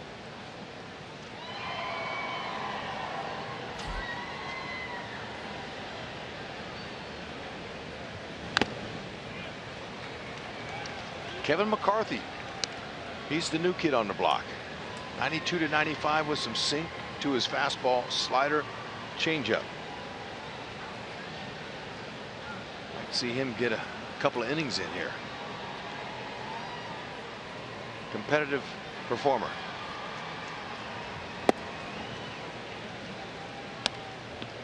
One and one on Simeon. He has driven in 2 of the A's 5 runs tonight.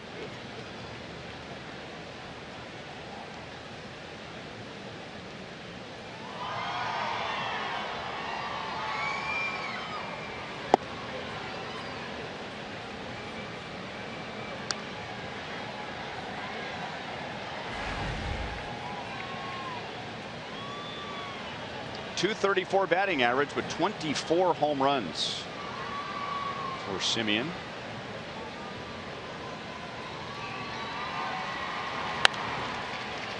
Two and two. You know, he just had his first child a couple of days ago. He told me before the game, so he was enjoying Salvi and the birth of his son. And Simeon says he's excited about producing right now for his child when he gets to be older, and he'll benefit from his hard work, his dad's hard work out here. That's what a lot of players that are so young now, that they don't think about the future as much. They don't think about, you know, once you're out of the game. It's so important to come to the ballpark every day as a player and know that the other side is coming. And when you do that, it helps your walk each day, the way you come to the park, the way you take the blinders off, look around you, make some friends, make some memories at the ballpark.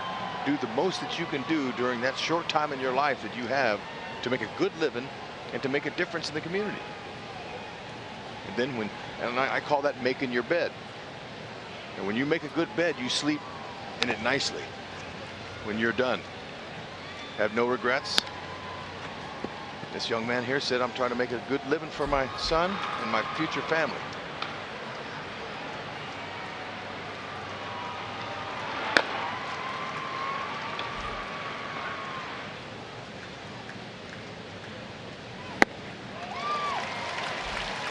Big strikeout for McCarthy with runners at first and third and 1 out. So that is out number 2.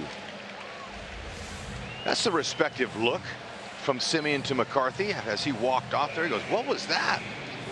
Well, that was a nice sinker, or is it changeup? I'm not sure exactly what that was.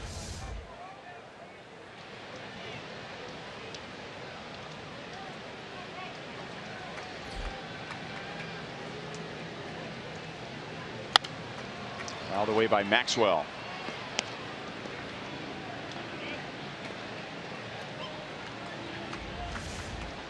Yeah, that's a 2-seam sinker that he threw Simeon.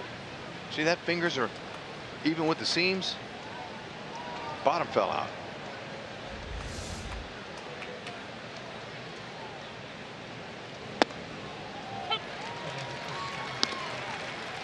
Oh, and 2 on Maxwell. Davis at third. Open the inning with a walk. Alonso's at first.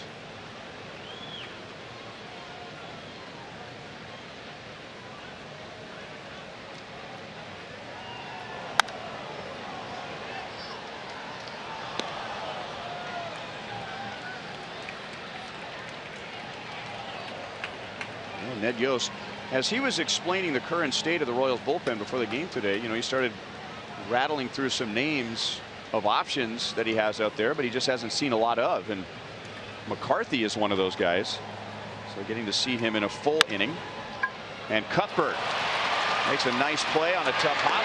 So McCarthy begins the inning with 2 on, nobody out, and he gets out of it with a fly out, a strikeout, and a ground out, with a nice play by Cuthbert. Oh, talk about soft hands. Turn that ball into a marshmallow.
That looks like my old golden retriever, Casey, who I had for 9.5 years. Oh, nice. Yeah. Beautiful. Good memories. Yeah. He was a good boy. Sure does make a difference in a family's life, I'll tell you. You bet. Well, you have a chance to adopt some of those dogs that we saw earlier, those little puppies that were out there. Man, I want to take one or two of them home. So Jennifer would hang me up if I did that. That's the whole point, is just to get you to the pet adoption location. Yeah. Wow. Here's Liam Hendricks. He's the second A's reliever after Sean Manaea went 5 scoreless. John Axford was scoreless 6th, and now Liam Hendricks in the 7th.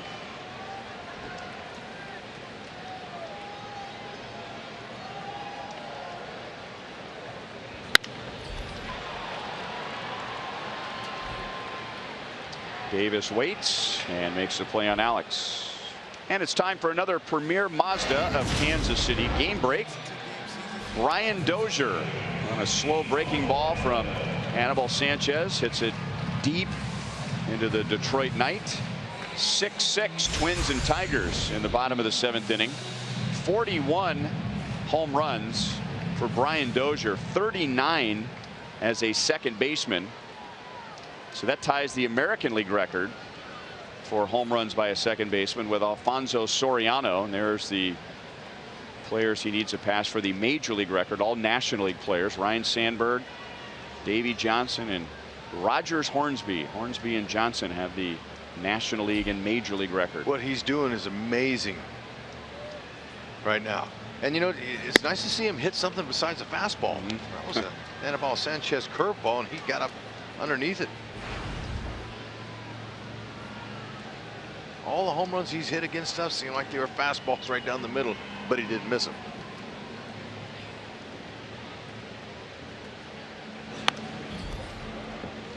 Oh, 2 on Paulo. Liam Hendricks plays a lot better out of the bullpen than he does as a starter. His fastball plays. It's way up. Hard sinking fastball, cuts it, slider, curve.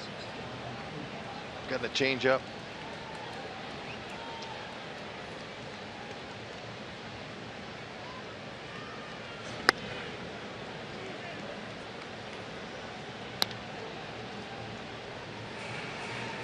I had a conversation with Bob Melvin before the game. I made my rounds through the Oakland clubhouse, and I asked him, how hard is it when you, at this time of year, when he has 32 players on his active roster right now, they all want to play. How do you deal with the fact that, how do you get him in there? How do you all give him playing time, keep him happy? He said it's hard. Good slider. Very difficult. I said, well, do any of them ever come in and say, hey, I'd like to play some more? Well, sure, that happens. Players come in sometimes, say, hey, can I get some more playing time? But, you know, I have to be honest with them.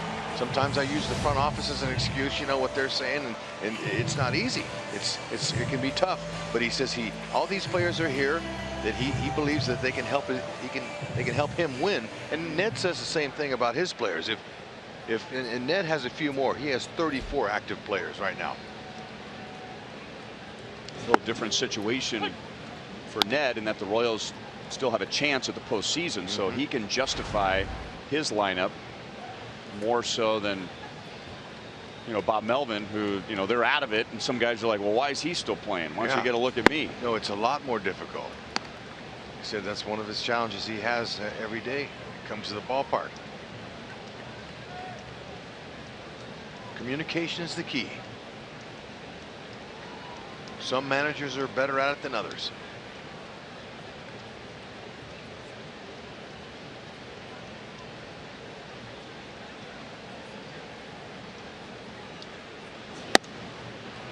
One and two on Escobar. Liam Hendricks from Australia. Pitched briefly with the Royals. 6 games back in 2014. Strike 3 over the outside. 3 up, 3 down to the 8th. Still 5-0 A's.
Missouri Lottery. Every ticket you play gives back to schools across Missouri. So play it forward with the Missouri Lottery.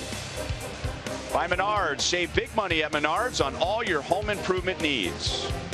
And by your Midwest Ford dealers. Visit your MidwestFordDealers.com.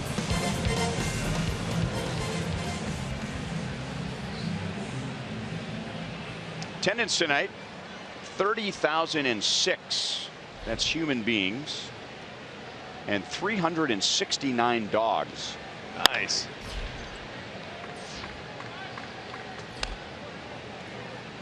And they're all still here.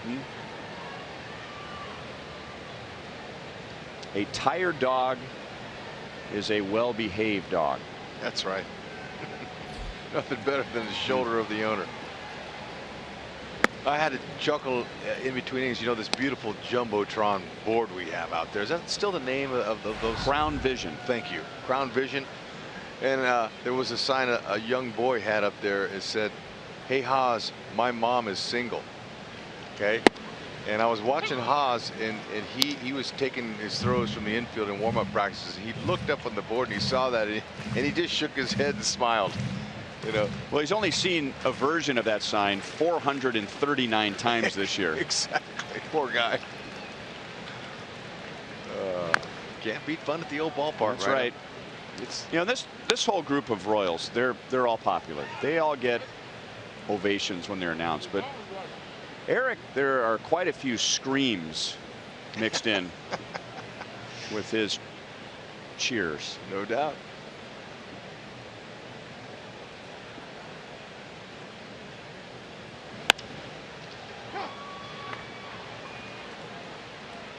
Merrifield makes a play on Eibner in right field. Kevin McCarthy begins his second inning. Kevin McCarthy made 2 appearances when the Royals were in Chicago this past weekend. He faced one batter both times, Tim Anderson.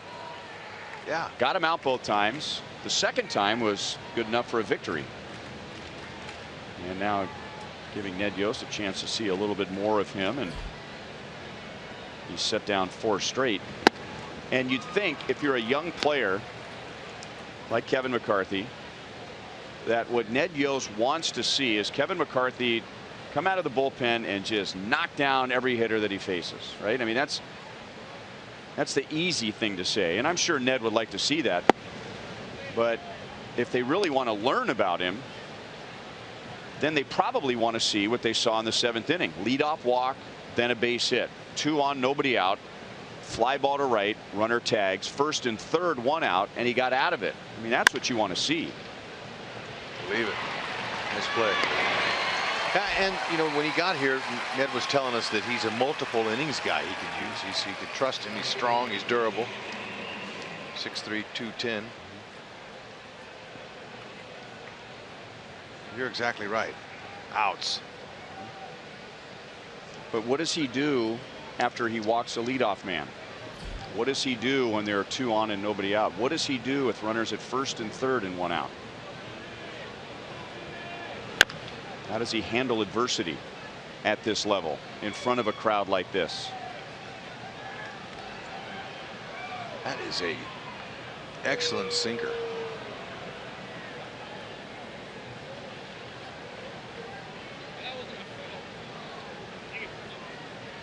All a hitter can do is hit the top of it, just like Valencia did.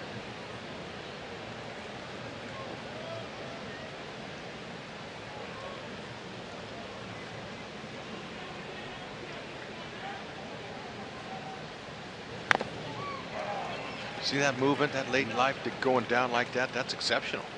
I like that. That's hard and heavy sinker.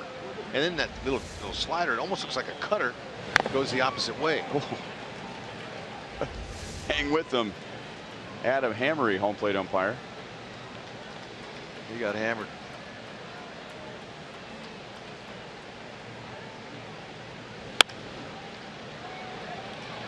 Whit Merrifield's going to have to play it on a bounce. Runner at 1st with 2 down. It's interesting watching Hammery. Umpires can do one of 2 things. They can position themselves in one spot. And no matter where the catcher goes, they want to be lined up with the strike zone. Some umpires will move with the catcher. You know, they'll use the catcher as a shield. But Adam Hammery with Salvador Perez shifting away from the batter. I mean, he is, look at how exposed he is. He sure is, and unfortunately. Oh.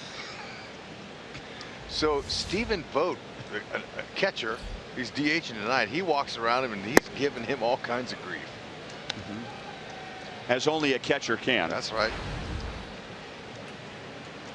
And you always want to check and see at what octave an umpire is speaking after something like that.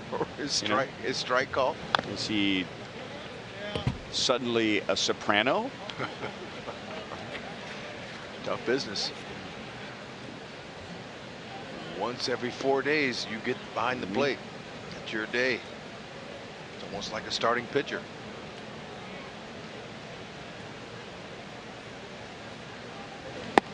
Stephen Vogt comes to the plate and says, hey, you all right? I saw that foul ball hit you. And Adam Hammery says, yeah, I'm fine. Thanks for asking. Stephen Vogt has been there. Salvy's been there. And you notice on every hitter, they're always on the inside part of the base. Speaking of inside, Merrifield plays it off the side wall and gets it back into the infield. And the runners hold. And Vogt, every player now when they reach base have some sort of a sign to the dugout, and Stephen Vogt has some sort of a shovel in the dirt type of a sign. What would that mean? It's a dirt bag. Nice play by Merrifield, though, to keep that run from scoring. That's a heave-ho.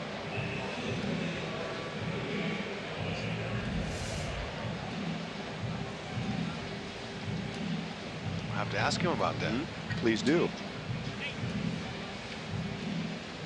Stephen Vogt, if you have time, do yourself a favor and go on YouTube and look up Stephen Vogt impersonates a referee. Yeah, I've seen it. It is wonderful. Oh, no question. He is a big personality. Oh, what a... He could do that on tour somewhere, a little comedy routine.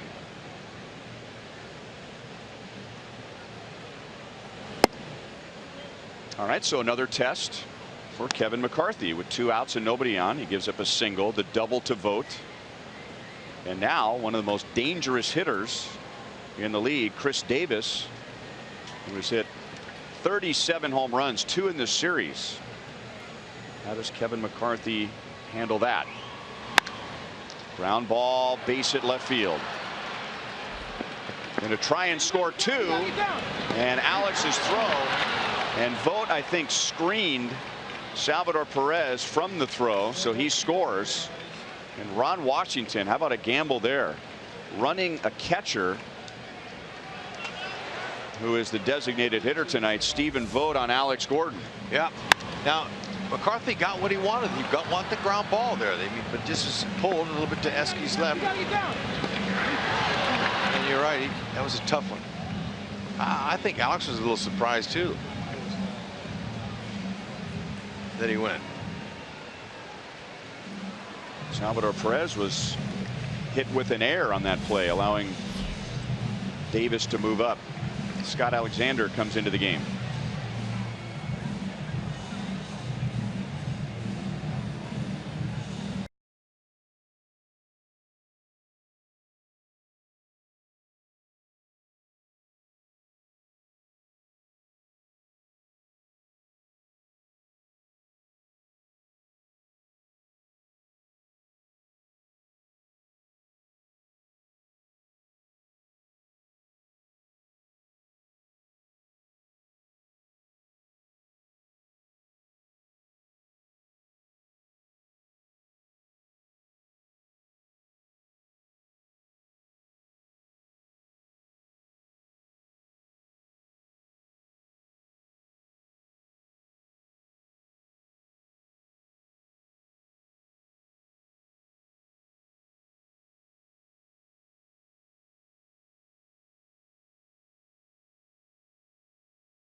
Stephen Vogt impersonating an NBA referee on the MLB Network.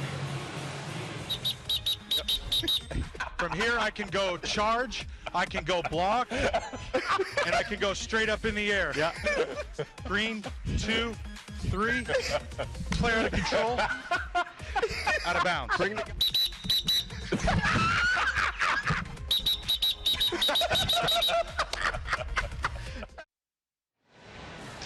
Entertaining. That is great. We need more characters. Hey, by the way, maybe it doesn't mean much right now, as Vogt just scored on the 2-run base hit by Chris Davis. On the play, Davis went to second on an error on Salvador Perez. The ball went off of Salvi's glove. Salvi tried to grab it and apply a quick tag, and the ball went off of his glove, allowing Davis to move up. I think that's a tough error because from the angle, I mean, the ball and the runner, I mean, it's very easy for Salvi to lose track of the ball there just long enough. No question. Just because it hit his glove doesn't mean that it's an error. I agree. And, you know, he's trying to catch and tag at the same time, so he's a little quick. You know, he's pulled off the ball. But you can see how he got screened. Very difficult. Sometimes an official score feels as though they have to charge somebody with an error on a play like that. So it could be Salvi, it could be Alex. Sometimes the runner just moves to second base on the play. Alexander walks Yonder Alonso on 4 straight pitches. Been a tough series for the Royals as far as giving away base runners. The Royals walked 10 in game 1. And the A's won 16-3. The Royals cleaned that up last night, walking only 2. And now there have been 6 walks given up by Royals pitchers tonight. And that, these are not your older brother's A's here. These are not the A's that pile up the walks and lead the league in on base percentage. They're getting quite a few walks in this series, but this A's team is last in the league in on base percentage. Makes it sound worse for the Royals pitching, but pitch to contact, throw strikes. 1-1 on Ryan Healy.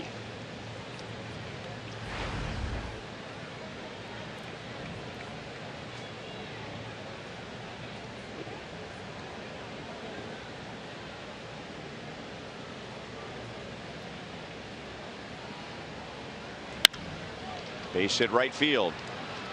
Davis will be sent to the plate. Whit Merrifield's throw just offline enough, and Oakland leads 8-0. 2 in the first, 3 in the third, and 3 more in the 8th. All of the runs in this inning are charged to Kevin McCarthy, and twice in this game tonight, Oakland has scored 3 runs after 2 outs and nobody on base. Yeah, they got a little 2-out magic working, finding the holes. Healy with a nice job there. He took what he gave him. He tried to pull. He's a big, strong guy, wants to pull the ball, but he found that hole. Merrifield might have had a chance to throw out Davis if his throw was on the third base side of the bag, but it was on the first base side and didn't have a chance. Whitley shaking his head. Yeah, he knows. You can tell what he thinks about that.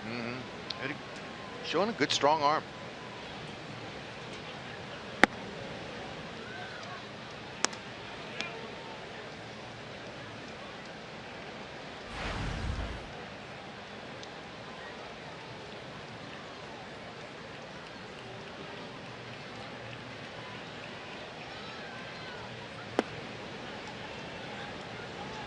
Three 3-0 on Simeon. You know, in my conversation with Simeon, he mentioned Escobar, and he says, you know, that guy's played every single game. 144 games coming into tonight.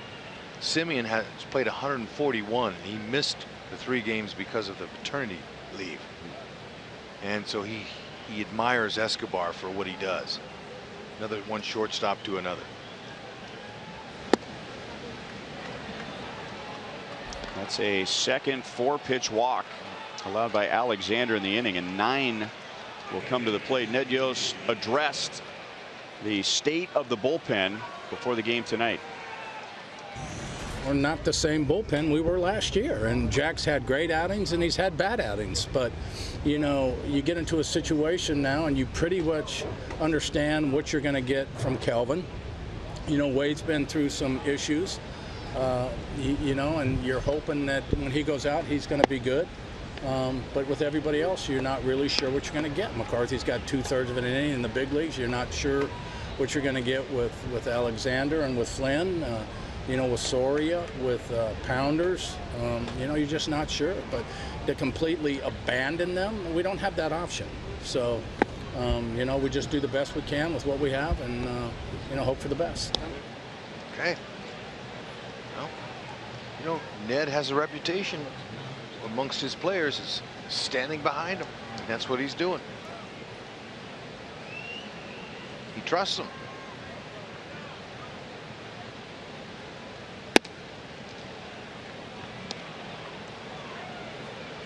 3-0 on Maxwell. Alonso walked, he's at third. Healy singled, he's at second. Simeon walked, he's at first.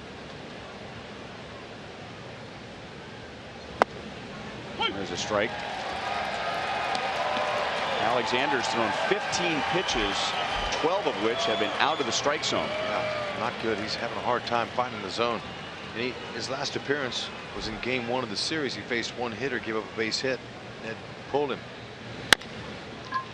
That should get the Royals out of the inning. Escobar forces out Simeon, but 9 bat, and with 2 outs and nobody on, Oakland scores 3 more for an 8-0 lead.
Of the 8th inning, Oakland on top 8-0. There's Ryan Ramjar, Ryan. One of the most loved Royals fans this whole season. This kid has battled cancer all year long. It started this winter. He had a very rare form of cancer that was wrapped around his spine, and it didn't look good for him. But this guy, he loves Royals baseball. He watched them, became friends with Butera in Houston. Him and his mom, Kathy, were there. And today was his final chemo treatment, and they believe that the cancer is contained. So this is a great day for him. He's come out to the ballpark with his friends, and we are so proud of him for his battle and his fight, along with many others. Congratulations, Ryan. Well said, and you deserve some credit as well, because you met the 2 of them during the offseason, and you brought Ryan and his mom down to the field in Houston, where Drew Butera got a chance to meet Ryan, and he went in the clubhouse, Drew did, grabbed a bat and had everyone sign the bat. And didn't have to do it. Yep, came back out about 5 or 10 minutes later and gave him that bat on the field in Houston. Made a world of difference to him. And you know, they did, the team just happened. Ooh, man, that's a nice play on a speedy runner. Just so happened the Royals were in Houston when he was down there getting his treatments. So I called him and said, hey, look, I don't know if you know. No, we know you're here. And invited him to the ballpark and changed him. It really helped heal him. The Royals helped heal him, along with many others. With their resilience, the way they come back, the way they play Royals baseball, and fans that watch, you know, they're attached to the team. Butera and Hosmer and all of them. Moustakas, all those guys, they all give. And it makes a big difference. Thank you, guys. Chris Smith takes over in the 8th inning. Strike one to Whit Merrifield. Chris Smith has an interesting story. And I think you'll know what matchup I'm hoping for here, Hud. Chris Smith, journeyman pitcher, bounced around a lot of different organizations. Once was a big prospect with the Red Sox, 4th round pick 14 years ago. Wow. Merrifield down on strikes. And there are 2 down.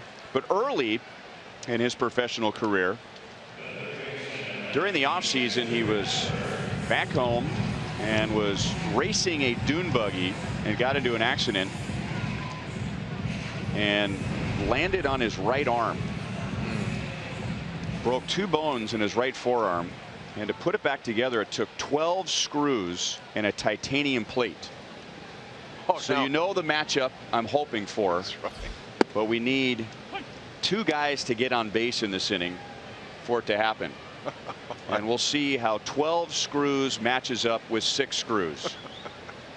Good for Smith. Chris Smith. Way to battle adversity.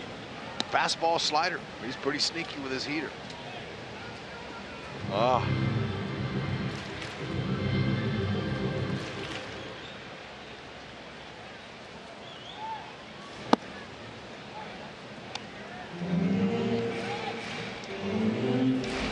Cuthbert is 0 for 3.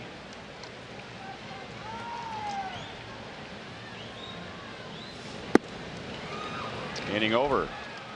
Chris Smith has a 1-2-3 inning and strikes out 2.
Local Kansas City area Chevy dealers. Visit us for great prices on the all-new 2016 Malibu. By Panera Bread, food as it should be with 24 Kansas City metro locations. And by Academy Sports and Outdoors. Right stuff, low price, every day. Bark at the Park. 30,000 fans. 369 dogs.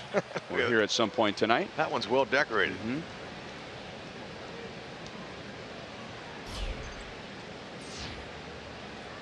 It was a shaky 8th inning for Scott Alexander, but he stays in for the 9th.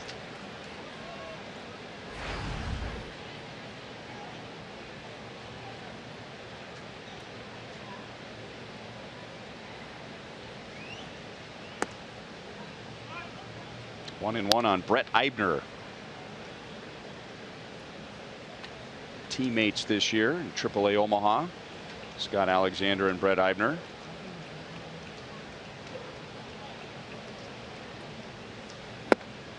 One and two.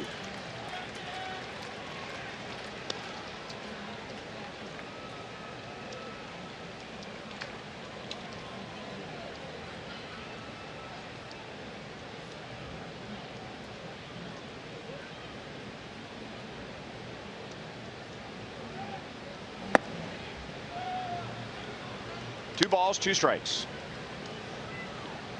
Yordano Ventura went 4 1/3. Gave up 5 runs, 7 hits. Brian Flynn was impressive, an inning and 2/3 scoreless. The A's scored 3 against Kevin McCarthy in an inning and 2/3.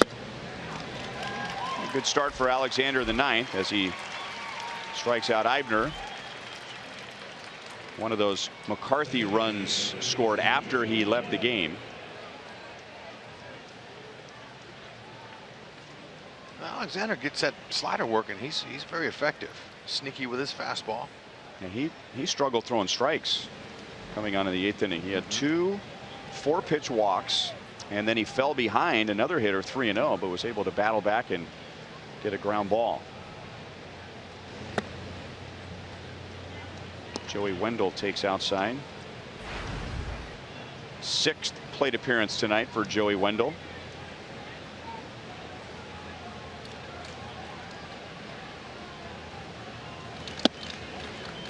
Two and 0.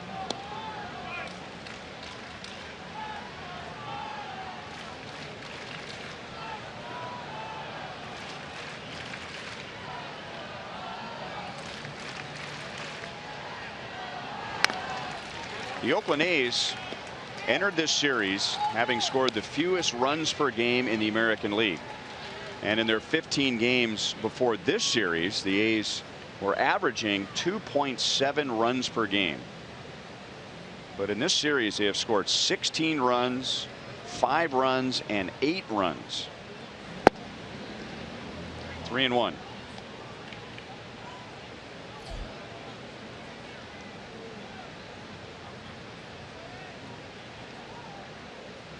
They look like a team that's in first place and going somewhere in this series.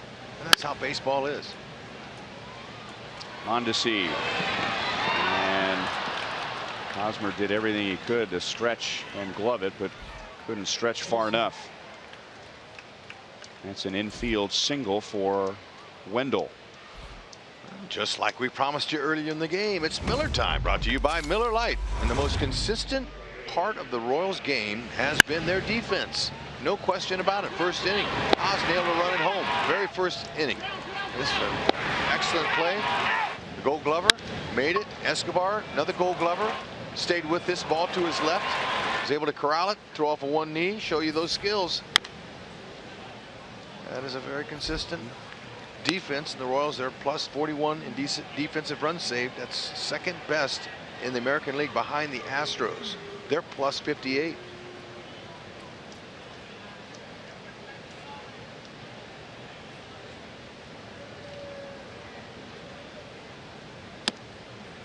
Oh, 0-2 on Jake Smolinski, who bats for the first time tonight.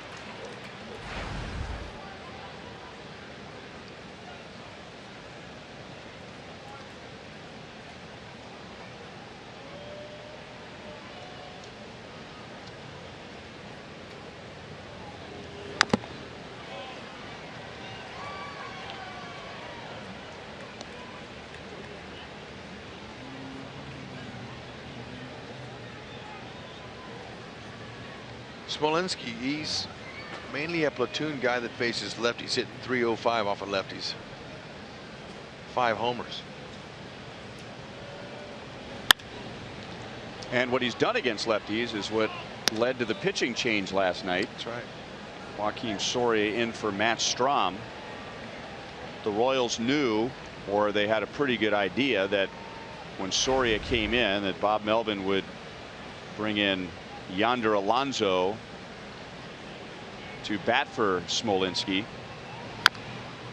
So the decision for the Royals was, do they want Smolinski to face Strahm, or do they want Alonso to face Soria?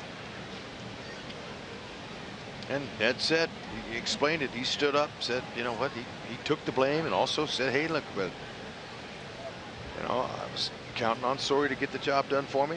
Didn't work.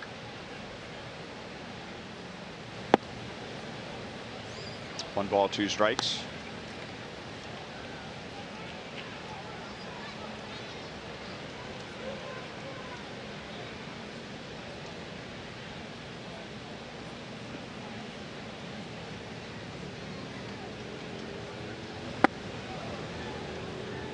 2-2.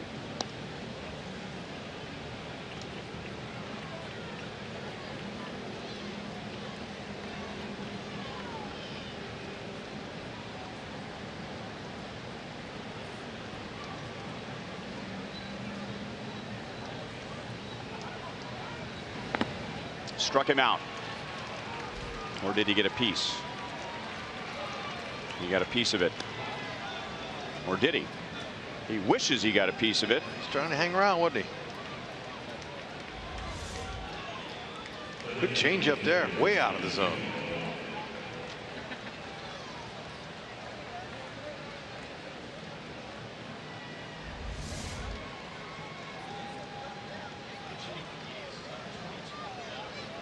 And now Renato Nunez will bat against Scott Alexander. Nunez in game 1 of the series made his big league debut and grounded out against Alec Mills. He was in the starting lineup as a designated hitter last night and was 0 for 3.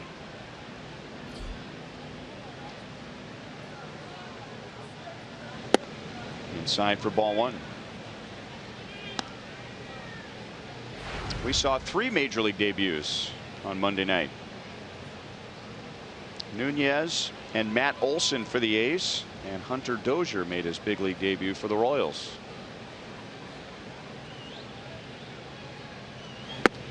Nunez, we saw right away in his first big league at bat, he is a big swing.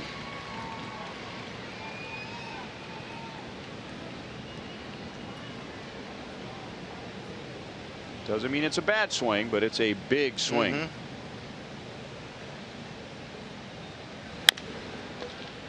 Cuthbert backhands. And that is the inning. A scoreless 9th for Scott Alexander.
Here, Royals got a chance to get a run or two, but man, I'll tell you what, Yonder Alonso, he hurt the Royals last night for our Chrysler drive of the game.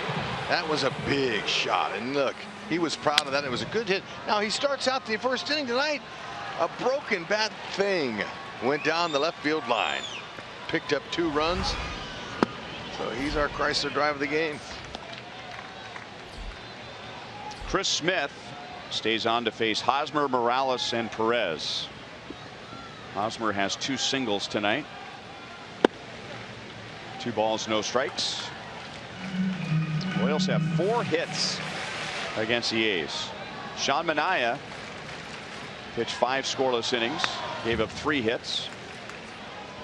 John Axford pitched 1 inning, gave up 1 hit. Liam Hendricks pitched 1 inning, did not allow a hit. And Chris Smith pitched the 8th without allowing a hit.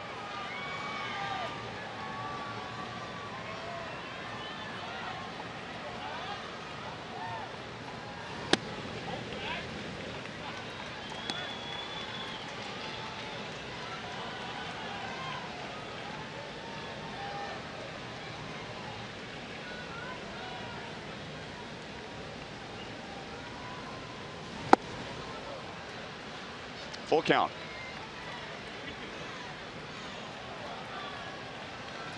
Smith's showing some pretty good stuff. Sneaky fastball. Nice hard slider, changeup. And Hosmer's on with a walk. Well, here it is. Kendrys Morales to the plate. Now, early in the season, Morales faced Jason Grilli of the Braves. Jason Grilli has a 2.5-inch screw in his right elbow.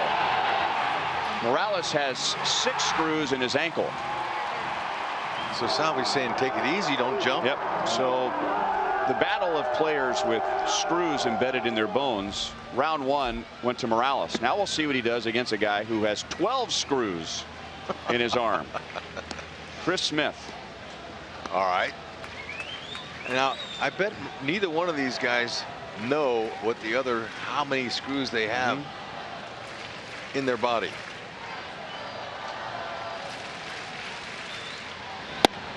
One ball, 1 strike. Now, Smith, we told you last inning, he broke a couple of bones in his forearm 14 years ago in a dune buggy accident. Not only does he have 12 screws, he also has a titanium plate, which seems a little unfair. Wow. 1-2.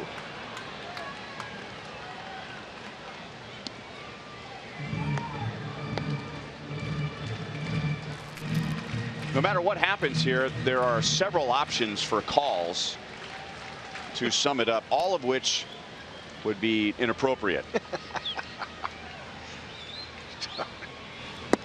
2-2. Well, if Morales, who jumped on home plate several years ago and broke his leg, that's how he got his, how he had his injuries 6 years ago. He's going to have to see him up, and he's just too good tonight. Well, 6 screws beats 1, but 12 screws beats 6. That's right. There you go. That was appropriate. That may or may not be covered during Boulevard Royals Live after the game with Joel and Monty. It should.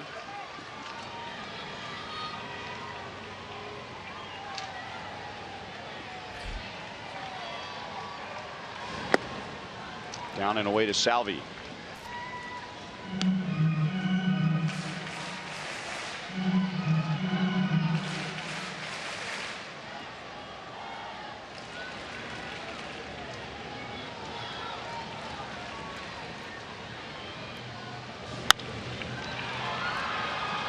Right center field. Smolinski wants it, 2 down in the 9th.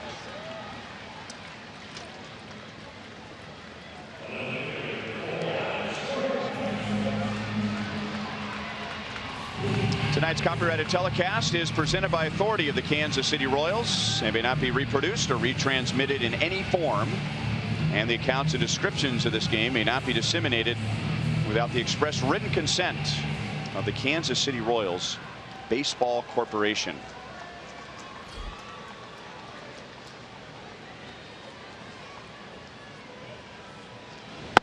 Outside to Alex, 0 for 3 so far tonight.